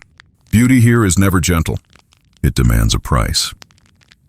There's a legend whispered among later courtiers that her ghost still roams the banks of the Neva whenever the river freezes solid. They say she appears just after dusk, her gown a swirl of snow, her breath leaving frost on the air as she walks past. She pauses near the old palace grounds, glancing at the frozen river, perhaps still admiring the glittering perfection that once was hers. Then, with a sigh, she vanishes into the wind. You stand there for a long time, feeling the ache of that cold in your bones. And it's not hard to understand her, the obsession with control, the illusion that power can outlast time. Her ice palace was her attempt at eternity, something flawless and untouchable. But eternity, it turns out, melts. The hum of your fan in the dark feels suddenly like the sigh of that same frozen wind. You imagine it brushing over your hands, cold enough to sting but too quiet to hurt. The empire she ruled thawed long ago. The river runs freely now, and spring returns each year as if to mock her defiance. Yet her name lingers in every winter gust, a reminder that no monument, no matter how beautiful, can outlast the warmth of life itself. The ice shimmers once more, cracks faintly, and fades. You feel warmth returning, but not the warmth of fire, something gentler, human. A queen far to the west is about to sneeze herself into legend. The frost of Russia melts away, and with it comes the soft, fluttering warmth of spring. The sound of ice cracking fades into the hum of bees and the faint trill of birds in a royal garden. You find yourself standing among trimmed hedges, rose bushes in perfect bloom, and a queen wrapped in shawls despite the mild air. She's beautiful in a gentle, faded way, her hair powdered gray, her hands delicate but always fidgeting with lace.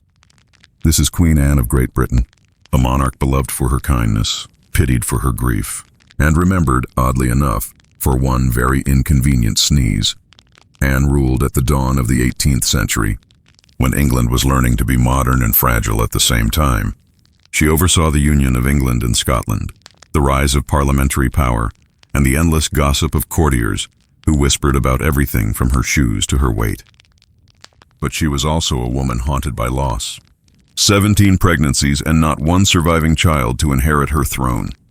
All that remained were empty cradles and a heart heavy with the silence of what could have been. By the time we meet her, Anne's health is faltering. She suffers from gout, asthma, and sleepless nights. Physicians hover like moths, whispering remedies, leeching, laudanum, and fresh country air. None help for long. Still, she carries on, attending councils, signing decrees, and insisting on walking her gardens even when her knees ache like old doors. And one morning, as legend has it, while admiring her roses, she sneezes. Just one, a sharp, ordinary sound that echoes oddly in the still air. She laughs about it, a little embarrassed, and her ladies-in-waiting murmur polite concern. But within hours, her face flushes. By evening, she's feverish. The next day, she can hardly speak. Historians still argue about what really happened. Some say the sneeze ruptured a vessel weakened by years of poor health. Others think it triggered an infection or heart failure. Her physicians, of course, had no idea. One recorded simply, "Her Majesty suffered a violent expulsion of breath and fell ill thereafter." Translation, no one dared say, "She sneezed herself to death." You can imagine the panic at court. The palace filled with doctors, bishops, and anxious nobles. They bled her. They prayed. They even burned herbs in her chambers to cleanse the air. The smell must have been unbearable, a mixture of sickness and desperation. Through it all, Anne remained gentle. One maid wrote that even in pain, the queen thanked her attendants for every small kindness. Her last recorded words were a whisper to God, "Please make me better." Even if I must start small, she didn't. When she died, England mourned her deeply. She'd been flawed, yes, emotional, indecisive, often lonely, but also steadfast and kind in a world that prized neither. Her death marked the end of the Stuart line and the beginning of a new dynasty. And somewhere in the footnotes of history, her final sneeze became a strange kind of symbol, a small human gesture that toppled the grand machinery of monarchy. You walk through the garden she left behind. The roses are blooming again, pale pink and white, their scent drifting like memory. Bees hum lazily between them. For a moment, the world feels soft, forgiving. You realize how fragile it all is, the line between breathing and not, between a sneeze and a silence. There's a kind of poetry in her passing. All her life, Queen Anne was defined by absence. Children never born, heirs never crowned, hopes never fulfilled. In the end, it was the simplest thing, the body's smallest rebellion, that carried her away. The hum of your fan sounds like wind through leaves now, a steady rhythm that soothes more than saddens.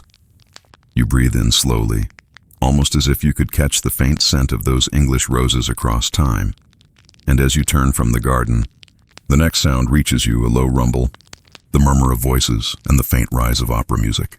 Because our next royal misfortune doesn't bloom in silence.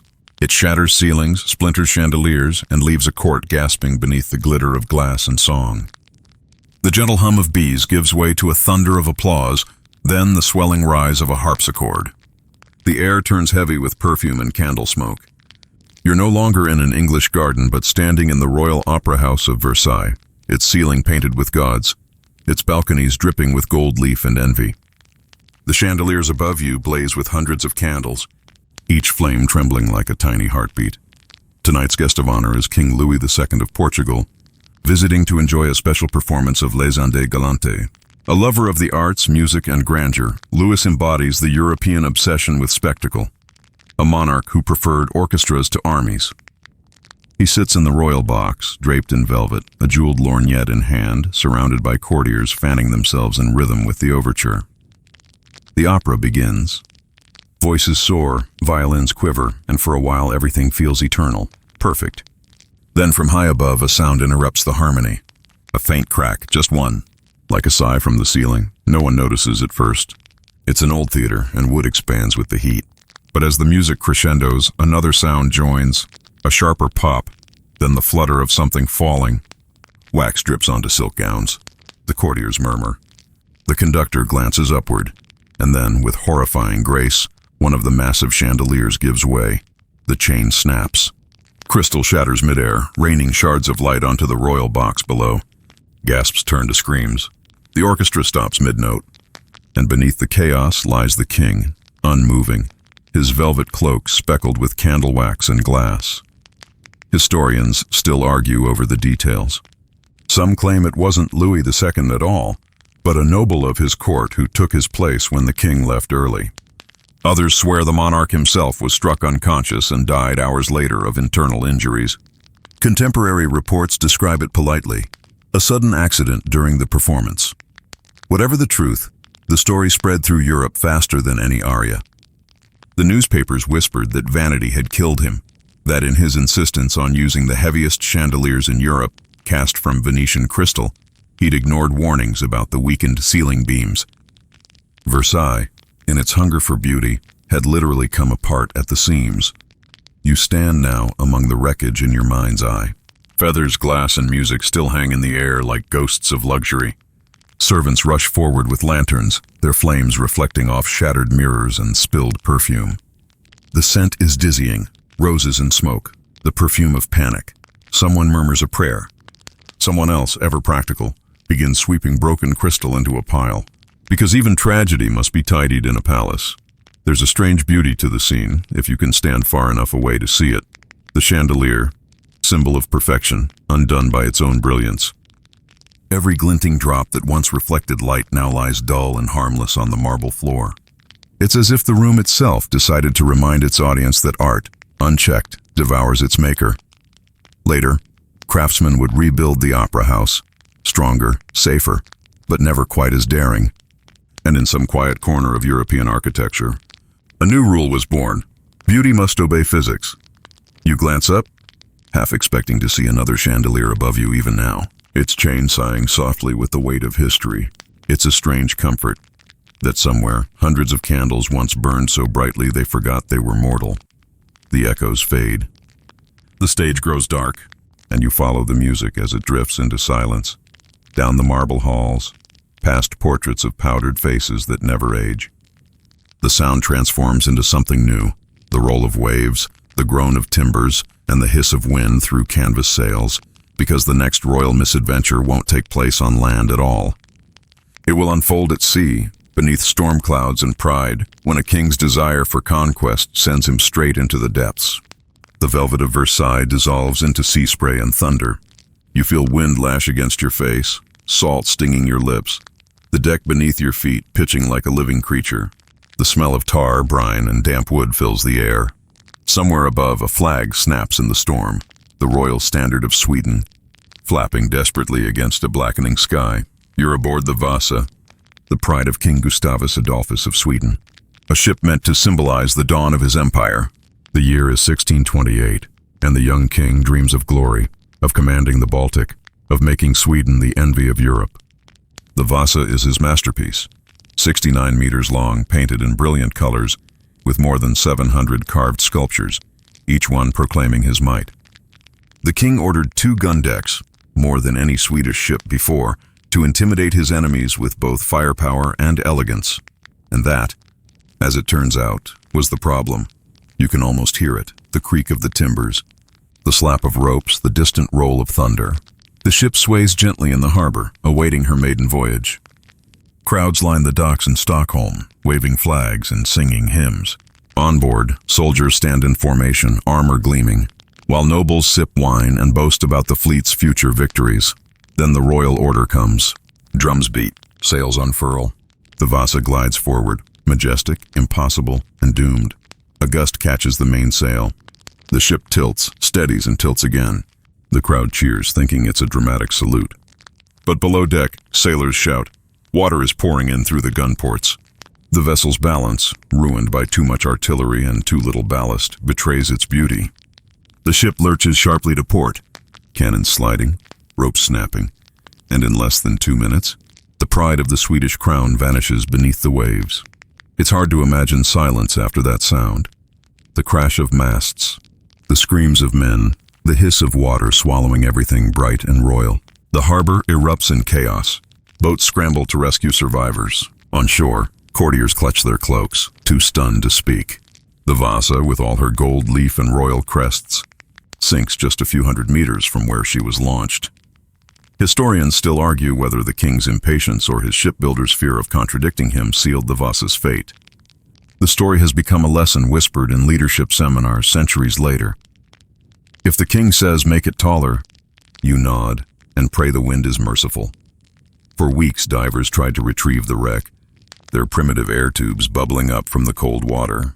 They salvaged little, a few cannons, a few corpses, and the bitter taste of humiliation. Gustavus Adolphus raged but could do nothing. His perfect warship had become a monument to vanity, resting in 32 meters of silence. You can picture it lying there now, half buried in silt, its carvings preserved by the icy darkness. Centuries later, when archaeologists finally raise it, they find the details astonishing. Lions, angels, sea gods, all frozen in mid-roar. Every carving meant to glorify the king now tells a different story, of a dream too heavy for its own hull. There's something eerily peaceful about the wreck. No waves reach it, no light touches it, just the slow dance of dust and the echo of what could have been. It's hard not to think that in some poetic way, the ship got what the king never did: rest. You lean against the imagined railing, listening to the storm fade into the hum of your fan. The rhythm of waves becomes your own breathing, steady, predictable, almost hypnotic. And yet, the sea isn't done with kings. Across the horizon of history, another royal figure waits. One not felled by water, but by obsession with the creatures beneath it. A ruler so entranced by the ocean's mysteries that he built an empire of aquariums and drowned in his own design. The air grows quieter now, tinged with the faint smell of salt and candle wax. The story drifts onward, as stories always do, to the next flicker of brilliance destined to burn itself out. The sea quiets. The salt air gives way to something calmer, almost holy. You find yourself in a marble hall overlooking still blue water, not an ocean now, but an artificial lagoon, one shaped by the hands of a king who believed himself Neptune reborn. The light glows through tall glass walls. Fish glide in the depths below, their scales catching the reflections of chandeliers. The place feels half dream, half mausoleum. This is Bavaria in the late 1800s, and the man who built this floating fantasy is King Ludwig II, the Swan King, the dreamer, the romantic, the architect of castles that look more like fever dreams than fortresses. You know his works even if you've never said his name: Neuschwanstein, Linderhof, Herrenchiemsee, all opulent, lonely, and impossible. Ludwig adored beauty the way other men adored battle. He worshipped Wagner's operas, the myths of the Grail, and the shimmer of moonlight on water. He was also, by every account, hopelessly unfit to rule. His ministers fretted while he spent the treasury on grottos and candlelit dinners for imaginary guests. When his advisors begged him to attend Parliament, he stayed in his mirrored dining hall, eating alone while an invisible orchestra played his favorite waltzes. And yet, for all his eccentricities, Ludwig's creations were undeniably magnificent. At Herrenchiemsee, his version of Versailles, he installed an underground aquarium beneath the marble floors, so that at night, when lamps burned above, the ripples from below would shimmer on the ceilings like living gold. Servants said he would sit there for hours, staring into the water, whispering to the fish as if they understood him. One night, in June 1886, that devotion turned deadly. Declared insane by his ministers, Ludwig was confined to Berg Castle on the edge of Lake Starnberg. He protested calmly, almost politely, asking for one last evening walk. The doctor assigned to guard him, Bernhard von Gudden, agreed. The two men left the castle grounds around 6 o'clock. The sun was low, the lake flat as glass. They walked down toward the shore, talking softly, their silhouettes fading into the mist. Hours passed. The guards grew nervous. Finally, when the moon rose, they went searching. They found both men face down in the shallow water, hands still clutching each other's coats. No struggle marks, no witnesses, no clear cause. The autopsy reported drowning, but there was barely water in the king's lungs. Historians still argue, did Ludwig kill his doctor, then himself? Did the doctor attack first? Or was the mad king silenced by his own government before he could reclaim his throne? You picture the scene, the dark water rippling gently, the reflection of castle lights trembling on its surface. A pair of swans glides past, their white feathers ghostly against the night. The stillness feels almost merciful. Whatever his madness, Ludwig finally found what he'd always sought: quiet, reflection, an escape from the heavy noise of rule. When they lifted his body from the lake, They found a watch in his pocket, stopped forever at 6:54 p.m., the moment, perhaps when the dreamer met his element. Even now, locals claim the lake never fully stills on June nights.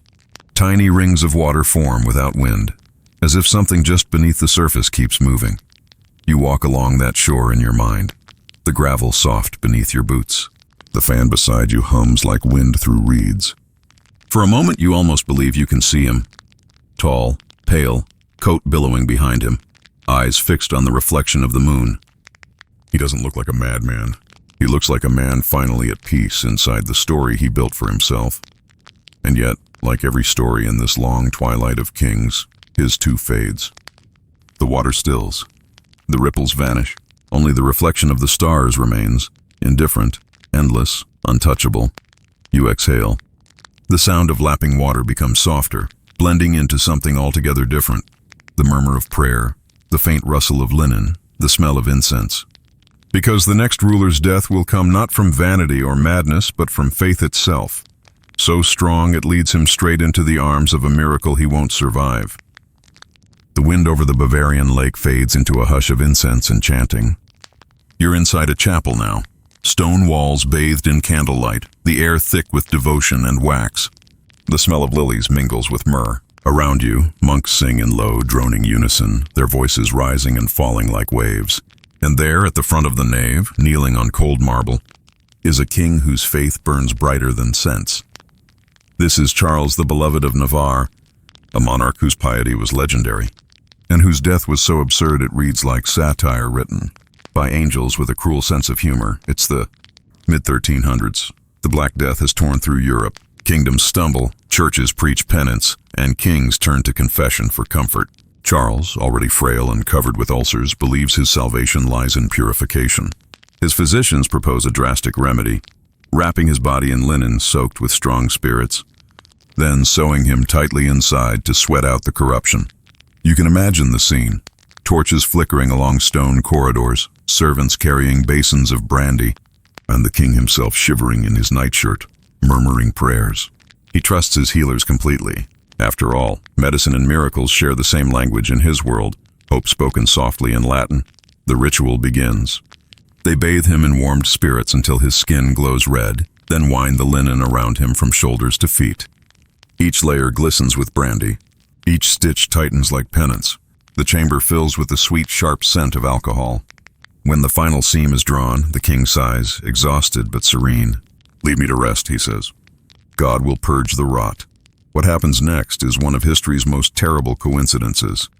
A servant, tired, perhaps clumsy, reaches for a candle to seal the stitches with wax. The flame brushes the fabric. For an instant, nothing. Then, whoomp, the entire cocoon ignites. There's a blinding flash of orange light, a roar like a forge catching fire, and within seconds the king's prayers turn to screams. The attendants freeze, horrified. No one dares touch him. The heat is unbearable. When the flames finally die, all that remains is smoke, silence, and the unbearable smell of burnt linen and incense. The chroniclers of the time barely found words. "Thus perished the good King Charles," one wrote, "consumed by the medicine of men and the mercy of God." Historians still debate the details. Was it truly a candle, or a spark from the hearth? Was he alive long enough to know his mistake? But all agree, piety, like fire, demands caution. You stand there now in the smoky hush of that chapel. The air feels heavy with guilt, the echoes of chanting warped into a low, sorrowful hum. It's strange how devotion and destruction often share the same warmth.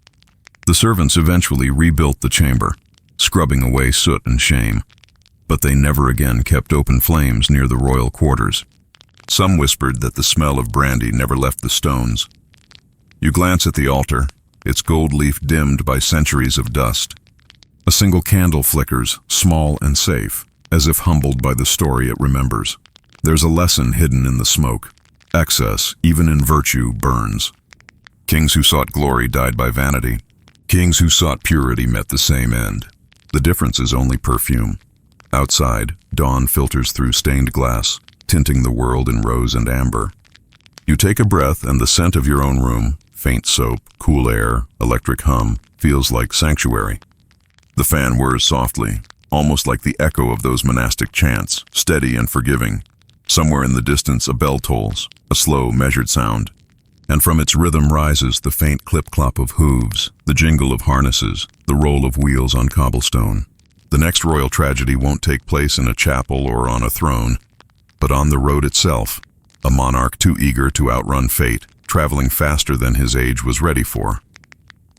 The soft tolling of church bells fades into the rhythmic clatter of hooves on cobblestone. The scent of incense is replaced by the crisp morning air of an 18th century highway. Damp earth, leather, and the faint smoke of torches carried by outriders. The world is in motion now, all gilded wheels and polished brass. And at its center sits a man who believes speed is proof of destiny. This is King Stanisław Leszczyński of Poland, philosopher king, patron of enlightenment, and, though he doesn't know it yet, an unwitting pioneer of Europe's most embarrassing traffic accident. By the 1760s, Stanisław is no longer young. He's lived through wars, exile, and the impossible task of ruling a country caught between giants. These days he prefers quieter pursuits, books, pastries, long carriage rides through the Lorraine countryside. But even in retirement he insists on ceremony. When he travels, the road must clear, trumpets must sound, and the horses must fly. And so, one autumn morning, the royal procession sets out toward Luneville. The sun hangs low, the fog still hugging the fields. The king's coach is a marvel. Lacquered cherry wood, gold fittings, velvet seats so soft they'd shame clouds. You can hear the creak of its suspension, the snap of the driver's whip, the eager snort of horses straining at their harnesses. Inside, the old monarch hums softly, a tune from his youth. He's wrapped in furs, content, half-dozing. But the road ahead narrows unexpectedly, twisting between rows of poplars slick with dew. The lead rider signals a turn too late. The driver, startled, jerks the reins. The right wheel catches a rut. For a moment, time holds its breath. Then the entire carriage tilts, lurches, and goes over. The crash is deafening. Horses rear and scream. Wood splinters. The royal coach rolls once, twice, before slamming onto its side. The glass windows explode outward in a spray of shards.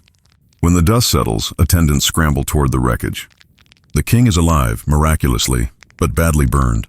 Historians still argue about what exactly happened next. Some claim the carriage lamps, the oil kind used for night travel, tipped during the crash, spilling flaming oil across the velvet interior. Others suggest the king's robe caught fire when he tried to light his own pipe amid the confusion. What's certain is that, by the time his servants pulled him free, the furs had begun to smolder. The scene is chaotic. Smoke, shouts, the hiss of water poured too late. The old philosopher who once debated Voltaire now coughs, gasps, and murmurs something none can quite hear. He survives the night but dies days later, his body unable to heal. Officially, the records call it an unfortunate accident en route to Luneville. Unofficially, everyone remembers it as the king who outran himself. You can almost see the overturned coach now, its wheels still spinning gently in the fog, its gold trim blackened by soot. A servant kneels beside the wreck sobbing, while the horses, once regal, now trembling, stare wide-eyed into the mist. The road stretches onward, endless and empty, as if mocking the illusion of control. It's a humbling image, a man who once commanded armies, brought low by the same restless motion that drove his life. Speed has always been a royal addiction, chariots, carriages, ships, now jets, but the result never changes. The faster you go, the sooner you meet the wall. You take a slow breath, feeling the rhythm of the horses fading into the hum of your own fan. The echo is soft, like the pulse of time itself slowing after a fall. There's something darkly funny about it, too. The Enlightenment had given kings new ideas, reason, progress, momentum, and here was its cruel punchline. Progress met a pothole. The fog thickens around you, muting sound, swallowing light. Somewhere in the distance, a bell tolls again. One, then two, then silence. The road ends. But another kind of journey waits, one that leads not across kingdoms but within. A royal mind unraveling itself, lost in mirrors, music, and madness. The rattle of carriage wheels fades into something softer, stranger. The hum of strings, the gentle echo of footsteps on marble, and a low murmuring voice repeating a name that no one answers. You find yourself inside a grand Bavarian palace again, but this one feels different. The air is perfumed with decay, the curtains drawn against daylight. The mirrors are draped in black silk. Every sound seems to tremble, as though afraid to wake the man who built this loneliness around himself. This is King Otto of Bavaria, younger brother of the dreamer Ludwig II, and his fate is a quieter echo of the same tragedy. If Ludwig drowned in his fantasies, Otto slowly sank in his own mind. When Ludwig died, Otto inherited a kingdom, at least on paper. In reality, the ministers already knew he was unwell. They whispered about his delicate state and spiritual withdrawal. He wandered the corridors at night, speaking to people who weren't there, ordering banquets for ghosts, weeping over imaginary birds that fell from invisible skies. His servants claimed he'd pause mid-sentence, eyes distant, and ask, "Is this the waking world, or are we still dreaming?" You can imagine it now, the marble halls echoing with footsteps that never quite reach their destination, the scent of old wax and lavender polish, the faint ticking of clocks no one winds anymore. Otto moves like a shadow through the palace, wrapped in a robe too large for him, his beard unkempt, his voice low. The courtiers do their best to keep up the illusion of rule. They draft decrees in his name, hold councils under his guidance, and nod solemnly when he appears at the balcony. Though more often than not, he speaks to the sky instead of the crowd. Historians still argue about what precisely plagued him. Some diagnose schizophrenia, others manic depression, others the cumulative madness of too much solitude and too little sunlight. His caretakers tried every remedy the 19th century could invent: cold baths, bloodletting, and a particularly cruel one, isolation therapy. For days at a time, they'd lock him in a darkened room, convinced that silence could cure what language could not. The walls, padded with wool, muffled even his breathing. When servants entered, he'd whisper, "You hear them too, don't you?" And yet, despite the tragedy, there's something heartbreakingly gentle about him. He never raised his voice, never struck a servant, never demanded the theater of kingship his brother adored. He simply drifted. One morning, when a storm swept across Munich, Otto refused to move from his balcony. He stood barefoot in the rain, hair plastered to his face, watching lightning flash over the city. When attendants begged him to come inside, he only smiled faintly and said, "I'm speaking with my brother." Later, when they found him collapsed, his pulse was faint. "Pneumonia," the doctor said. The body couldn't keep up with the storm inside the mind.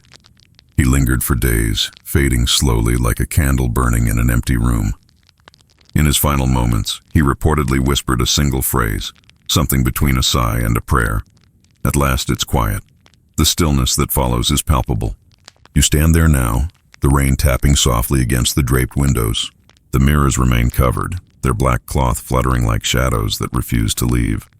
It feels as though the whole palace is holding its breath, afraid to disturb him. The irony is cruel but fitting. Two brothers, two kings, one obsessed with building dreams, the other trapped within them. Both undone by beauty too large for the world to hold. Outside, the storm moves on. The sky clears into a pale dawn.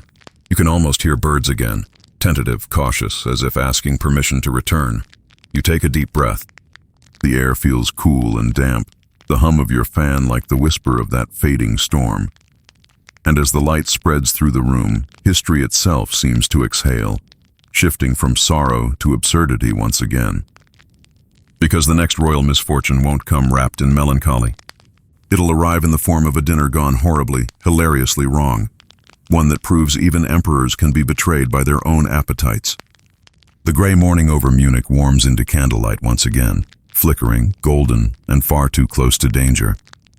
You catch the smell of roasted meats, butter, and something faintly sour underneath, a scent that hints at excess before the story even begins. The year is 1890, and the table before you gleams with gold-rimmed plates and cutlery so polished it reflects the chandeliers like tiny suns. This is Emperor Frederick III of Germany, the Iron Chancellor's reluctant partner, a man bred for war but undone by dinner. He's tall, dignified, his mustache impeccable, his appetite legendary. Tonight's feast, held in his honor, is the sort that history loves to punish. Too rich, too proud, and far too long. You can picture it, courtiers toasting, forks clinking, laughter rising like the sound of coins poured onto marble. There's venison in wine sauce, roasted goose, trout and cream, and pastries so intricate they look carved rather than baked. The emperor, ever the gentleman, eats heartily. He's been ill for weeks, his throat raw, his doctors murmuring something about rest. But who can rest when the whole empire watches? The real trouble starts with the oysters. Imported fresh from the North Sea, they're served on ice in silver bowls the size of helmets. Frederick loves oysters. He swallows them with practiced grace. 1, 2, 10. Ignoring the faint off smell, his attendants politely pretend not to notice. When one advisor hesitates to try them, the emperor chuckles and says, "A little risk makes the meal worthwhile." By midnight, he's pale. The laughter fades. The music slows. He excuses himself, claiming fatigue, but within an hour he's feverish. The palace doctors descend like anxious crows. Thermometers, poultices, tinctures of quinine. They argue in whispers outside his chamber door, their voices sharp as knives. Historians still argue too. Was it food poisoning? Cholera? A complication from the cancer already gnawing at his throat? What's certain is that within days, his condition worsened dramatically. His voice failed entirely, a cruel irony for a ruler known for his eloquence. By the end of the week, he could only communicate in writing, scrawling notes between bouts of pain.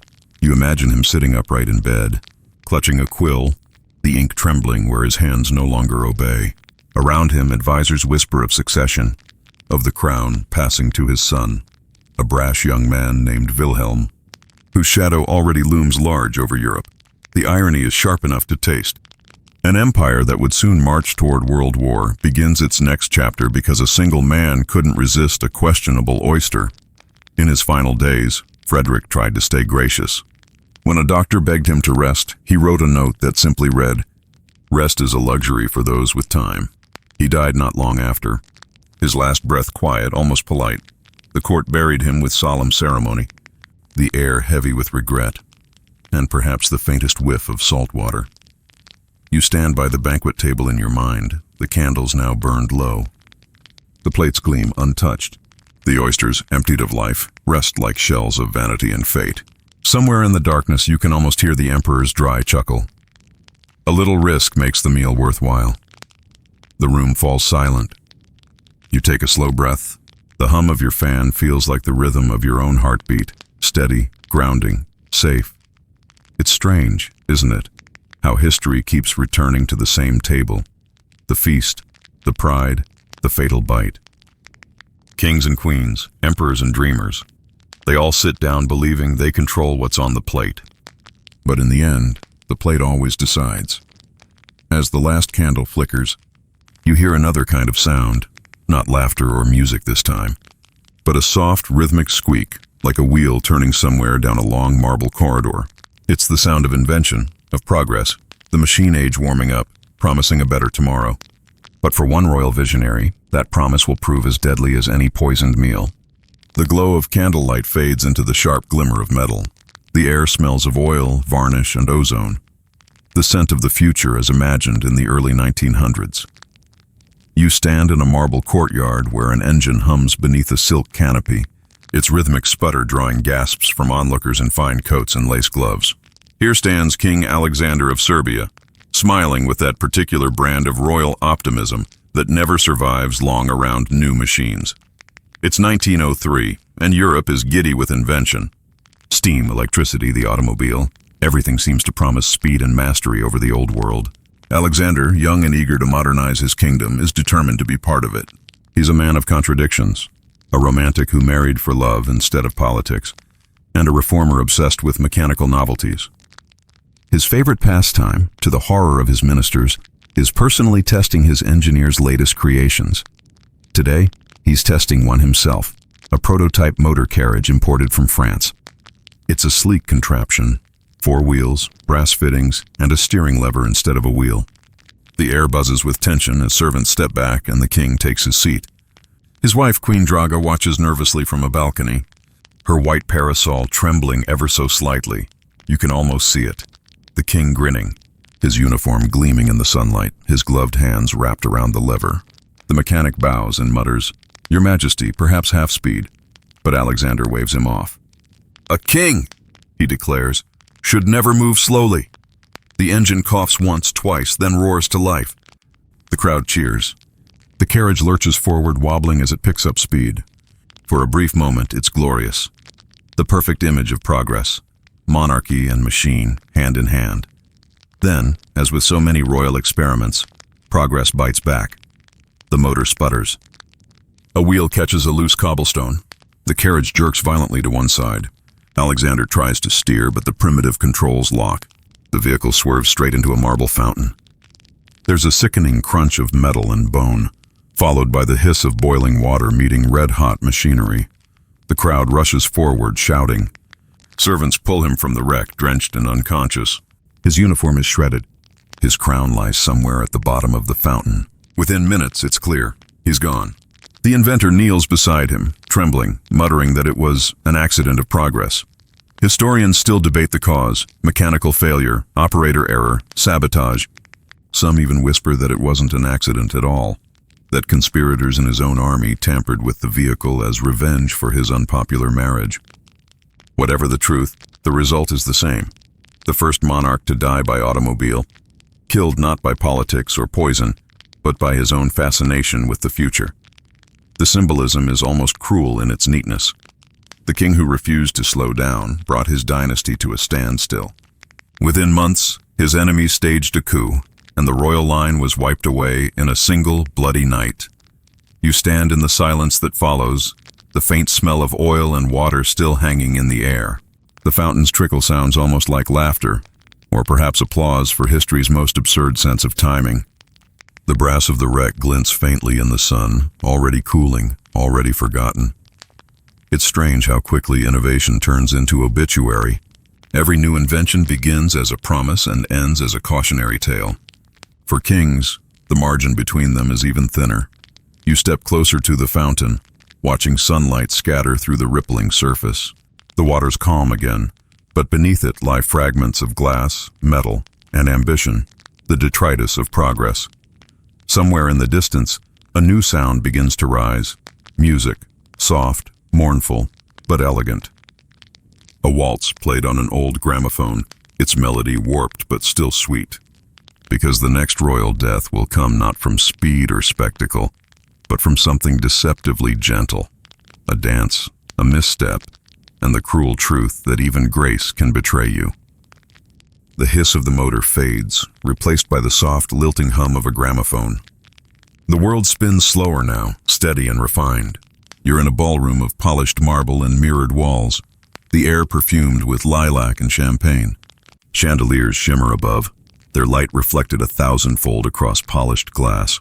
The strings swell, the rhythm of a Strauss waltz curling through the room like smoke. Couples glide across the floor in perfect unison, or nearly perfect. At the center of it all is King Charles VIII of France, young, impulsive, and far too pleased with himself. It's 1498, and France is reveling in its newfound power. Charles has just returned victorious from a campaign in Italy, his coffers full, his pride fuller. To celebrate, he throws a lavish dance in the Château d'Amboise, music, feasting, and flirting beneath frescoes of gods who, in hindsight, should have served as warnings. Charles is not known for caution. He loves games, movement, spectacle, and above all, dancing. Tonight, he insists on opening the ball himself. You can picture him there, tall, energetic, his crown slightly askew, laughing as he spins a duchess far too quickly, the hem of her gown sweeping past 100 candles. The court claps. The musicians grin. The king, flushed and triumphant, bows grandly and decides to explore a nearby gallery mid-dance. He moves with his entourage down a narrow corridor adjoining the ballroom, a space lined with stone archways and low door frames. The flicker of torches paints the walls gold. Charles, ever animated, is mid-conversation with a courtier, gesturing wildly, barely looking ahead. And then, with all the grace of fate wearing a smirk, he walks straight into a lintel. There's a sharp crack. The music stops for no one. Inside, the waltz continues. But in the corridor, the laughter dies instantly. The king staggers, clutching his forehead. Blood trickles down. "I'm fine," he insists, laughing it off. For the rest of the evening, he watches from his chair, eyes dazed but still smiling. By midnight, he's unconscious. By dawn, he's dead. Historians still argue what actually happened: a skull fracture, a burst vessel, a slow hemorrhage. All anyone recorded at the time was that the king struck his head upon a doorway and expired. In modern terms, France lost its monarch to bad architecture.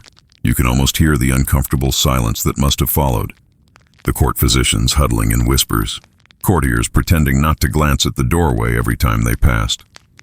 One unlucky servant sent to measure its height, who surely realized that the kingdom itself was now just as low. There's a bizarre tenderness to it, the sheer humanity of it. A king capable of war, undone by a doorway. It's the kind of story history tries to bury under grander headlines, yet somehow it survives, perhaps because it's so perfectly absurd. You can imagine the masons of Amboise carefully chiseling that lintel higher afterward, superstition mixing with shame.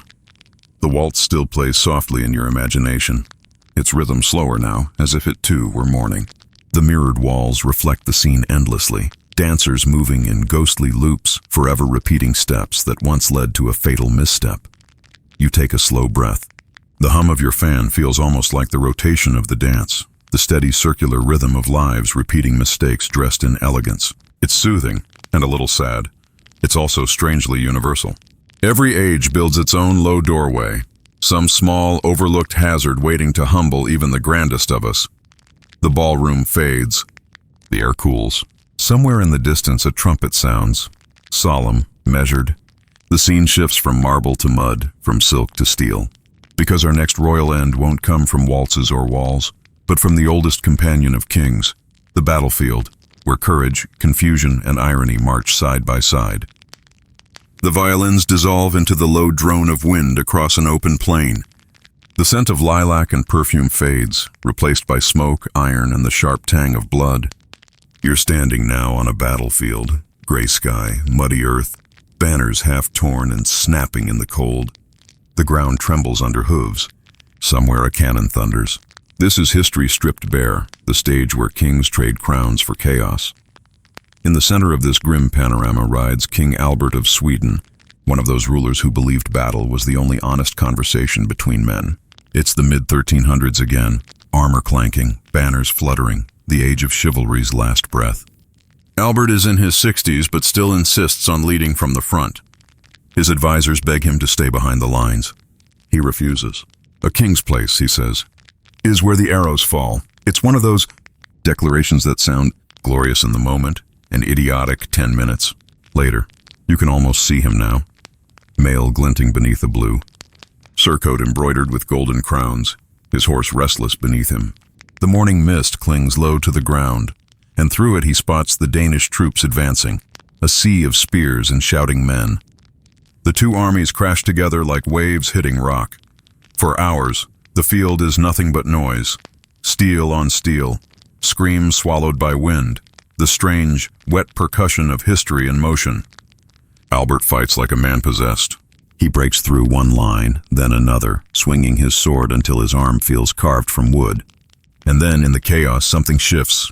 A sound, a whistle, a sudden blur from above. An arrow, not a heroic cinematic volley, just one stray shot, fired by a Danish archer who probably never even saw his target. It arcs through the gray air, harmless until it isn't. It strikes Albert square in the throat, just below the rim of his helmet. He jerks back, eyes wide. For a moment he stays upright, as though sheer will might hold him there. Then he drops his sword and slides from the saddle, landing in mud already soaked with the memory of too many others. His men rally around him, shouting, fighting harder, but it's no use. They carry him to the rear where the royal physician, exhausted, trembling, tries to stanch the bleeding. It's impossible. The king's final words, if you believe the chroniclers, were painfully mundane. Tell them I almost had him. Historians still argue over whether he died instantly or lingered for hours. But the outcome is the same. The warrior king felled not by strategy or betrayal, but by an accident of aim. The great myth of martial destiny undone by probability. You stand there now, the field stretching before you like a painting half washed away by rain. The wind smells of iron and damp earth. The crows circle low. In the distance, the battle keeps roaring, indifferent to the man who started it. There's a quiet sort of comedy in it. If you step back far enough, the endless human habit of insisting that courage makes us immortal, only to be corrected by physics. The mud doesn't care who you are. It holds everyone the same way. Later, when his soldiers bury him, they mark the spot with a small cairn of stones. No monument, no marble, no inscription, just a pile in the rain. Decades later, the stones are gone, scattered by weather and time. The historians who write about him now can't even agree where he fell. The only thing they share is a sentence that feels both sad and wise. He died trying to see the battle too clearly. You exhale slowly. The hum of your fan becomes the wind again, steady, neutral, eternal. You imagine the arrow still hanging in the air somewhere, frozen in the act of flight. History's reminder that perfection always travels blind. But the story doesn't end here. Not all royal deaths were quick or clean. Some unfolded in quiet rooms long after the battles ended, where pride and paranoia whispered louder than swords. The next tale takes us indoors again, into candlelight and velvet, to a monarch who built his own cage and refused to notice when the lock clicked shut. The battlefield mist thickens into velvet shadows. The clamor of war fades, replaced by the soft scrape of slippers on marble and the faint tick of a clock in a silent room. The air smells of beeswax and anxiety. You're standing now inside a palace built like a dream, ornate, hushed, and a little too perfect. This is King Philip III of Spain, a man who conquered half of Europe and then lost himself entirely within his own golden cage. It's 1746. The wars are over, the treaties signed, the empire secure, and yet Philip finds no peace. He wakes before dawn, convinced he's already dead. He eats nothing unless the royal physician tastes it first. He refuses to change his clothes for weeks, claiming that new garments might confuse his soul. Servants whisper that sometimes, when the mirrors catch him at an angle, he bows to his own reflection. He was the grandson of Louis XIV, the Sun King, but the light never quite reached him. Scholars today call it bipolar disorder, or severe depression compounded by madness. His courtiers, less poetic, just called it la mélancolie reale, the royal melancholy. Whatever you name it, it hollowed him. You can imagine the scene. The king sitting motionless in his chamber, curtains drawn, staring at a candle that's burned halfway down. His wife, the Queen Elisabetta Farnese, tiptoes in, her voice trembling as she urges him to sleep. The candle will burn out, she warns gently. Let it go. He turns to her, eyes blank, and says, If the light dies, I die with it. For years, his fear of death defined every hour. He ordered bells silenced because the sound reminded him of funerals. He banned black clothing at court because it summoned shadows. One day, convinced his soul had left his body, he refused to speak for 2 weeks. When he finally did, his first words were, "Did you hear me breathing while I was gone?" Historians still debate what finally broke him. Some say it was exhaustion from ruling an empire too vast. Others believe it was guilt, the quiet rot of realizing he'd inherited a kingdom, but not the strength to enjoy it. The end came quietly, fittingly. One night, after weeks of refusing to eat, he demanded that the chapel be lit with every candle in the palace. Servants scrambled, filling the room with hundreds of flames until it glowed like daylight. He sat before the altar, trembling but serene, and then without warning he slumped forward. The light flickered once and went out. Officially, the record reads heart failure. Unofficially, they said the king finally followed his candle. You walk through that room now in your mind, wax puddled across marble, smoke curling toward the ceiling. The walls glimmer with reflected light, trembling like something alive. The silence feels thick enough to touch. It's not frightening exactly, just heavy, like the quiet that follows a confession. There's an odd comfort here, too. For all his madness, Philip never turned cruel. He didn't start wars or build ice palaces. He simply crumbled inward, one quiet day at a time. Perhaps that's why his story endures. It's not about failure, but fatigue. The kind only power can breed. You take a deep breath, the hum of your fan merging with the imagined whisper of those candles. For a second, you feel the strange kinship between then and now, between a king's sleepless dread and the restless hum of your own thoughts as night deepens. But history rarely lingers in quiet for long.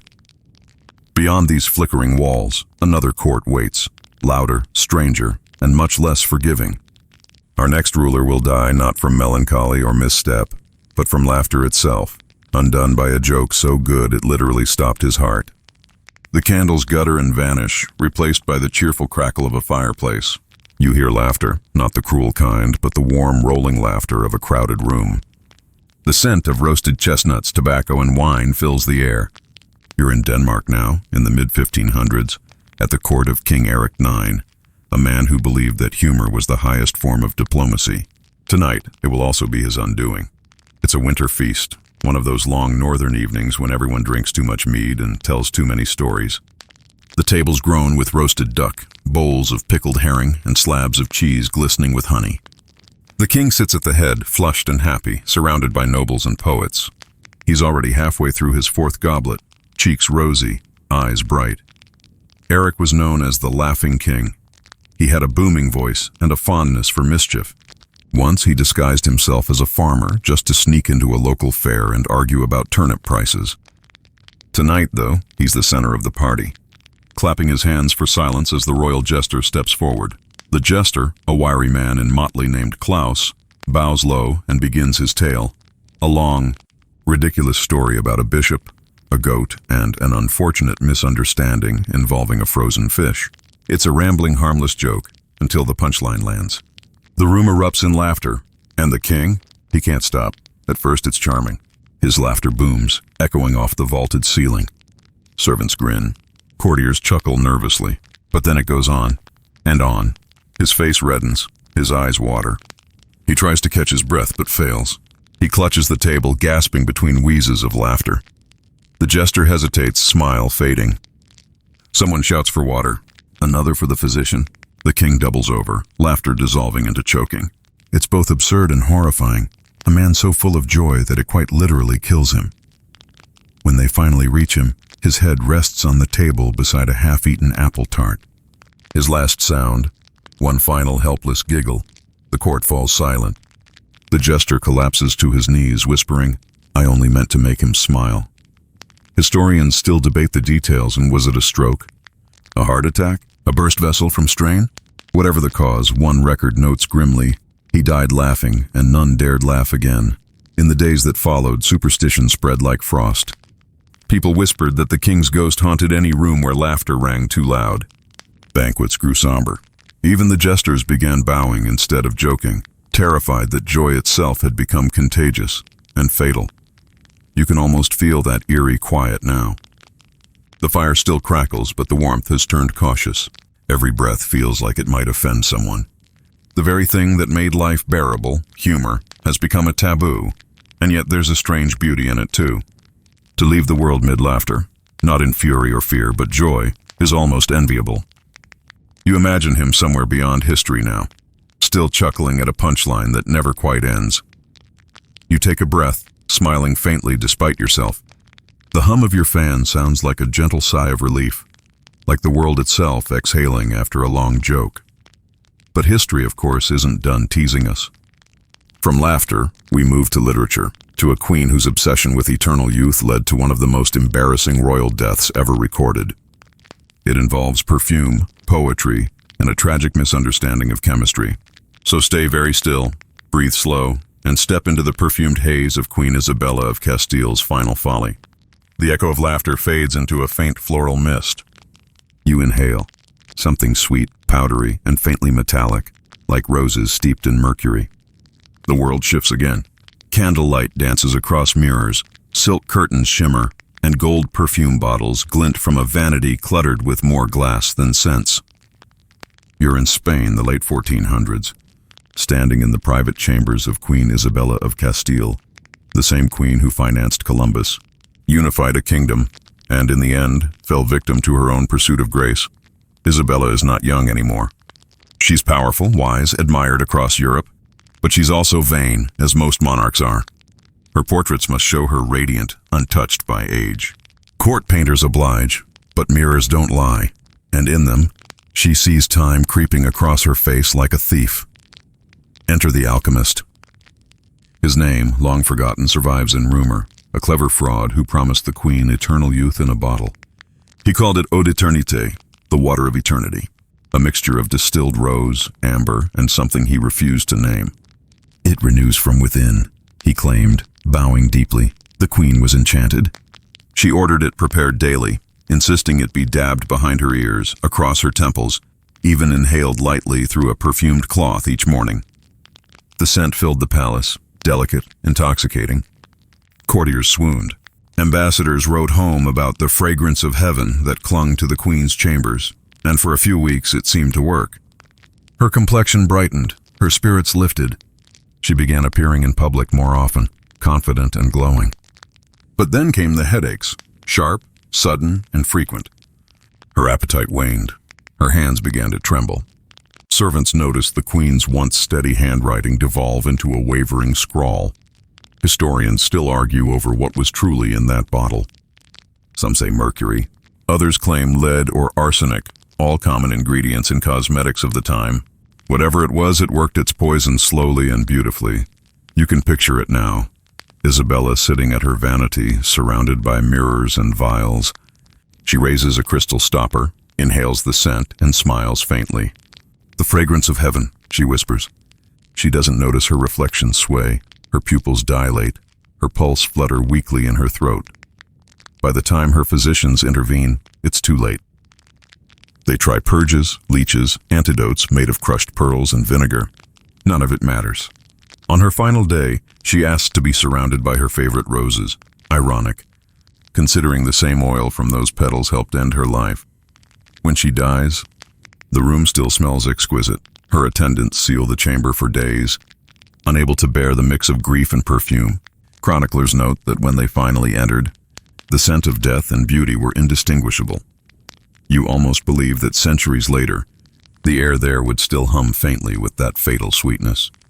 You stand by her vanity now, the glass bottles catching the dim light like ghosts. Every reflection in the mirrors seems to shimmer, as if the room remembers. It's strange. The most powerful woman in Europe undone not by war or treason, but by something as fragile as fragrance. It's a reminder, perhaps, that beauty itself has always been dangerous, a kind of gentle poison humanity drinks willingly. You breathe out slowly, your fan humming like the faint echo of wind through silk curtains. The scent fades, replaced by the smell of ink and old paper, because the next royal death won't come from vanity or laughter, but from an obsession with knowledge, a monarch so devoted to study that even death found him reading. Chin propped on one hand, completely unaware that history was about to close the book on him. The perfume dissolves into parchment dust. The mirrors fade into shelves of ancient books, their leather bindings cracked and whispering. You're in Prague now, where candlelight glows through smoky glass, flickering across astronomical charts and brass instruments. The air smells faintly of ink, beeswax, and something older, the scent of minds working too hard for too long. This is Emperor Rudolph II of the Holy Roman Empire, the scholar king of the late 1500s, a man more fascinated by the heavens than by ruling earth. He's the kind of monarch who forgets coronations but never forgets to feed his pet alchemists. His court is a magnet for geniuses, mystics, and madmen. Tycho Brahe with his brass nose, Kepler scribbling ellipses, and a small army of astrologers trying to predict tomorrow's weather with the confidence of gods. Rudolph himself is deep in the labyrinth. You can picture him there, slumped over a desk in the dim light, a silver globe of the known universe at his elbow. His long fingers trace constellations on yellowed parchment. Outside, the empire stirs restlessly. Revolts, debts, famine, but Rudolph barely notices. He's busy trying to calculate the harmony of the spheres. It's well past midnight. The servants have gone. The fire burns low. A storm rattles the castle windows, the kind that makes even stone seem fragile. Rudolph leans closer to a map of the heavens, muttering something in Latin, his breath fogging the glass. The candle flickers once, twice, then goes out. Silence. Hours later, a servant finds him exactly as he was, chin resting on his hand, eyes open but still. His quill has fallen to the floor, a single drop of ink frozen mid-drip. On the page before him, a diagram of Jupiter's moons, half complete, half perfect. Historians still argue about what killed him. Apoplexy, exhaustion, mercury poisoning from his endless alchemical experiments, all plausible. But there's something poetic in the official record's phrasing. He fell asleep among the stars. The irony, he had feared dying in his sleep for years. His astrologer once told him, "The heavens will claim you when you dream." From then on, he avoided rest, staying awake for days at a time, drinking bitter herbs to keep his mind sharp. In the end, his own obsession with wakefulness may have led him there faster. You can almost see the dawn creeping through the shutters, painting his still face with pale gold. Around him, the instruments gleam quietly: globes, sextants, telescopes. They seem to be mourning him in their own metallic way, not with grief, but with awe. He wasn't a great ruler by political measure. His wars failed, his empire fractured. But to scientists and dreamers, he's a kind of patron saint, the monarch who stared at infinity so long it took him. You walk through the study now in your imagination. The soft creak of old floorboards, the faint echo of equations murmured into air. There's comfort in it, the sense that knowledge, however futile, still leaves behind a kind of light. Even madness, in small doses, can illuminate.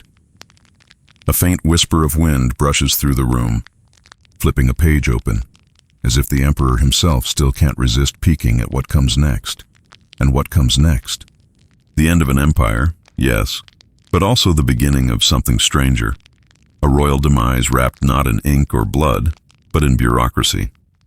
The next story belongs to a ruler whose death certificate nearly destroyed a kingdom, and whose clerks spent years pretending he wasn't dead at all. So lean back, breathe softly, and follow the trail of quills and seals, because the paperwork of mortality can sometimes be more absurd than the act itself. The candlelit study fades into something colder. The scratch of quills, the faint odor of sealing wax, and the rhythmic shuffle of parchment stacked by weary hands. You're no longer in Rudolph's palace of dreams. You're in a government office.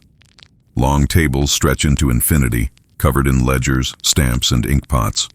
The only sound is the sigh of bureaucrats filing history away one form at a time. Welcome to Russia, 1825, and the curious afterlife of Emperor Alexander I, a monarch who simply refused to stop existing on paper. Alexander was no ordinary ruler. He was the man who outmaneuvered Napoleon, rebuilt Europe after chaos, and then, somewhere in the middle of it all, decided that power wasn't worth the price. He was tired of politics, of war, of pretending to be infallible. His letters near the end reveal a strange longing: to vanish quietly, to walk among men as no one at all. In the autumn of 1825, during a trip to Taganrog on the Azov Sea, he fell ill with typhus, or so the doctors claimed. He weakened quickly. The empire prepared to mourn. But when the funeral procession arrived weeks later in St. Petersburg, rumors began to stir like wind beneath doors. The coffin was sealed too early. The guards were nervous. The temperature was wrong for decay, yet the body had none. Some whispered that the man inside wasn't the Tsar at all, and then came the paperwork. Oh, the paperwork. Every ministry, every provincial governor, every noble who'd ever received a pension from the crown, all demanded documentation confirming the emperor's death. But because no one could agree on when, where, or how it truly happened, the bureaucracy tied itself in knots. One department recorded him dead on November 19th. Another listed December 1st. A few, terrified of error, left the date blank.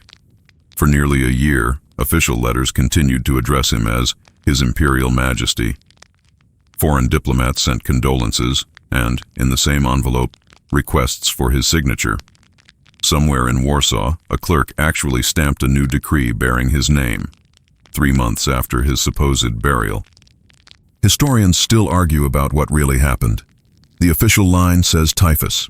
The romantic version says escape, that Alexander faked his death, slipped away into Siberia under a false name, a holy man known later as Fyodor Kuzmich, and lived quietly for decades, helping peasants and avoiding mirrors. When Fyodor finally died in 1864, old and bearded, witnesses swore his eyes were the same startling gray as the late Tsar's. You can almost see it, the absurd dance between myth and paperwork. In one building, clerks file his death certificate. In another, they sign a letter to His Majesty. Across the frozen empire, peasants pray for a monarch who may or may not still be wandering among them, wrapped in rags instead of velvet. The irony is exquisite. For all the power he wielded, his true immortality came from clerical confusion. It took the Russian government nearly 2 years to finalize the transfer of authority to Nicholas I. During that time, the empire was technically ruled by both a living ghost and an impatient younger brother. You stand now amid that paper forest, the smell of ink and dust thick in the air. The clerks scratch away, unaware they're writing the most bureaucratic haunting in history.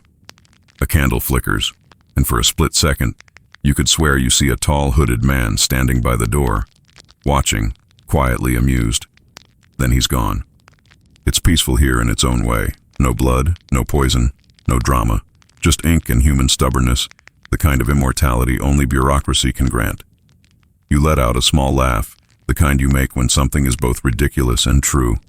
But history, like paperwork, never ends neatly. Our next and final tale will take us to the far edge of royal absurdity. A death so theatrical, so needlessly spectacular, that it feels less like a tragedy and more like the universe itself rolling its eyes. So settle deeper, slow your breath, and prepare to meet a king who made even dying into a public performance. The rustle of parchment fades to applause. Velvet curtains billow in your mind and torches flare like stage lights. You're standing now in a grand hall that feels more like a theater than a throne room. Chandeliers glowing, trumpets sounding, and courtiers dressed as though every evening were a premiere.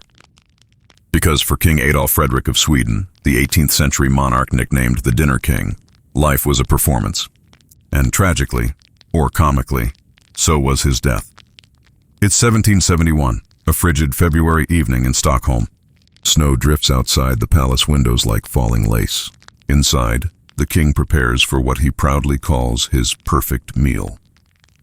He has no wars to fight, no decrees to sign, only one goal: to eat himself into happiness. The table groans under the weight of luxury. Lobster soup, caviar, smoked herring, champagne, and roast beef drenched in butter. Servants glide in perfect rhythm, refilling, clearing, refilling again. The king, cheeks glowing, eats with boyish enthusiasm. His courtiers exchange nervous glances. No one dares suggest moderation. After all, this is a monarch who once declared, "A man should taste all of life before it ends." Unfortunately, life is about to take him at his word. After the main courses, dessert arrives: semler, delicate Swedish buns stuffed with almond paste and whipped cream, floating in bowls of hot milk. The king adores them. He eats one, then another, then 10. By the time he reaches 14, even the servants look queasy. You can picture it: the candles flickering low, the fire crackling, the air thick with butter and sugar. The king leans back, sighing contentedly. "I am full," he announces, and then, as if on cue, clutches his chest. He gasps once, twice, and slumps sideways. The courtiers freeze. The orchestra in the next room keeps playing, oblivious. A single spoon clatters to the floor. By the time the physician arrives, there's nothing to be done. The official report states, with almost painful simplicity, the king died of indigestion. Historians still debate whether it was apoplexy, cardiac arrest, or literal gastric rupture. But the Swedish people, who have a knack for understatement, summed it up perfectly. He ate himself to death on Fat Tuesday.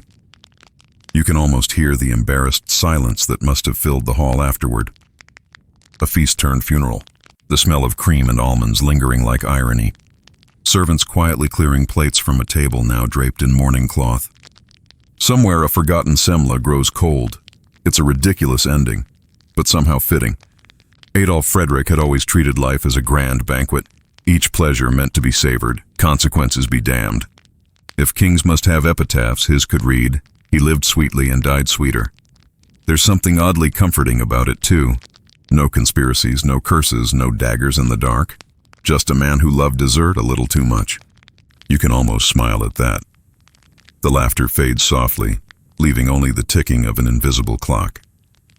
The fan hums beside you, steady and low, like a servant quietly folding the last napkin of the evening.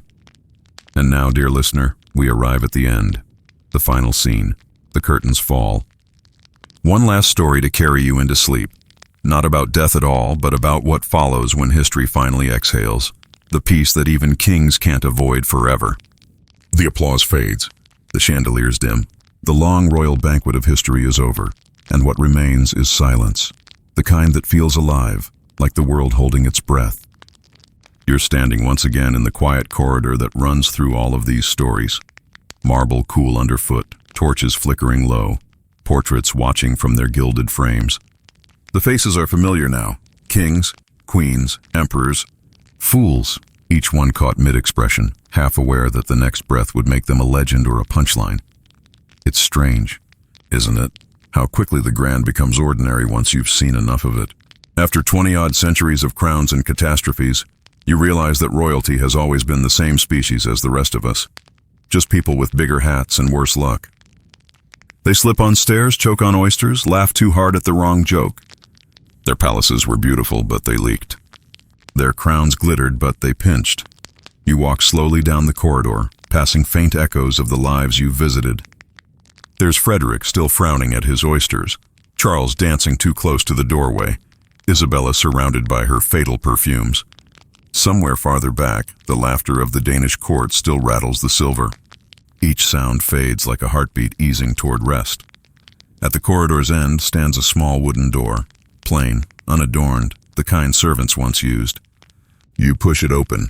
The air beyond is cool, carrying the scent of rain and earth. Outside, the moon is enormous and soft, washing the world in silver.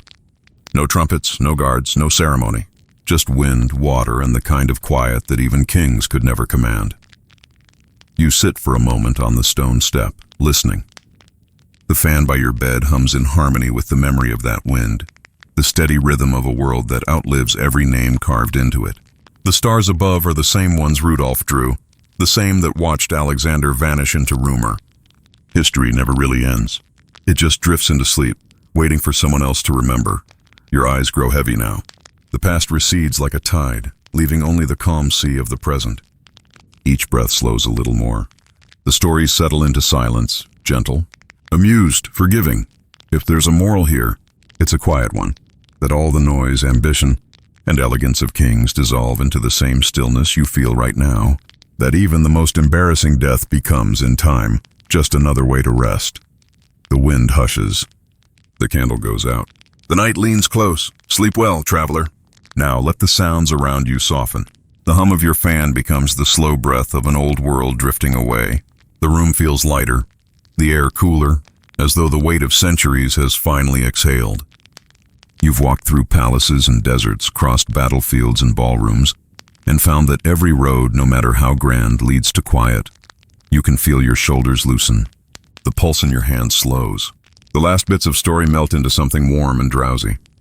If a thought tries to linger, a face, a line of dialogue, the shimmer of a crown, let it fade, like fog sliding off a river at dawn. You don't need to hold on to any of it. History has a way of remembering itself. In the distance, imagine a single candle still burning. Not the anxious flame of Philip's vigil or the glutton's feast, but a calm, steady light. It flickers gently, reflecting on smooth stone, breathing with you. Every inhale feeds it, every exhale lets it dim a little more. When it finally goes out, it does so peacefully, leaving only warmth. You are safe. You are still. The world beyond your walls can wait until morning. Now close your eyes. The corridor of kings fades. The laughter of centuries turns to silence, and you drift into that soft, endless dark where even time itself stops pretending to be important. Good night.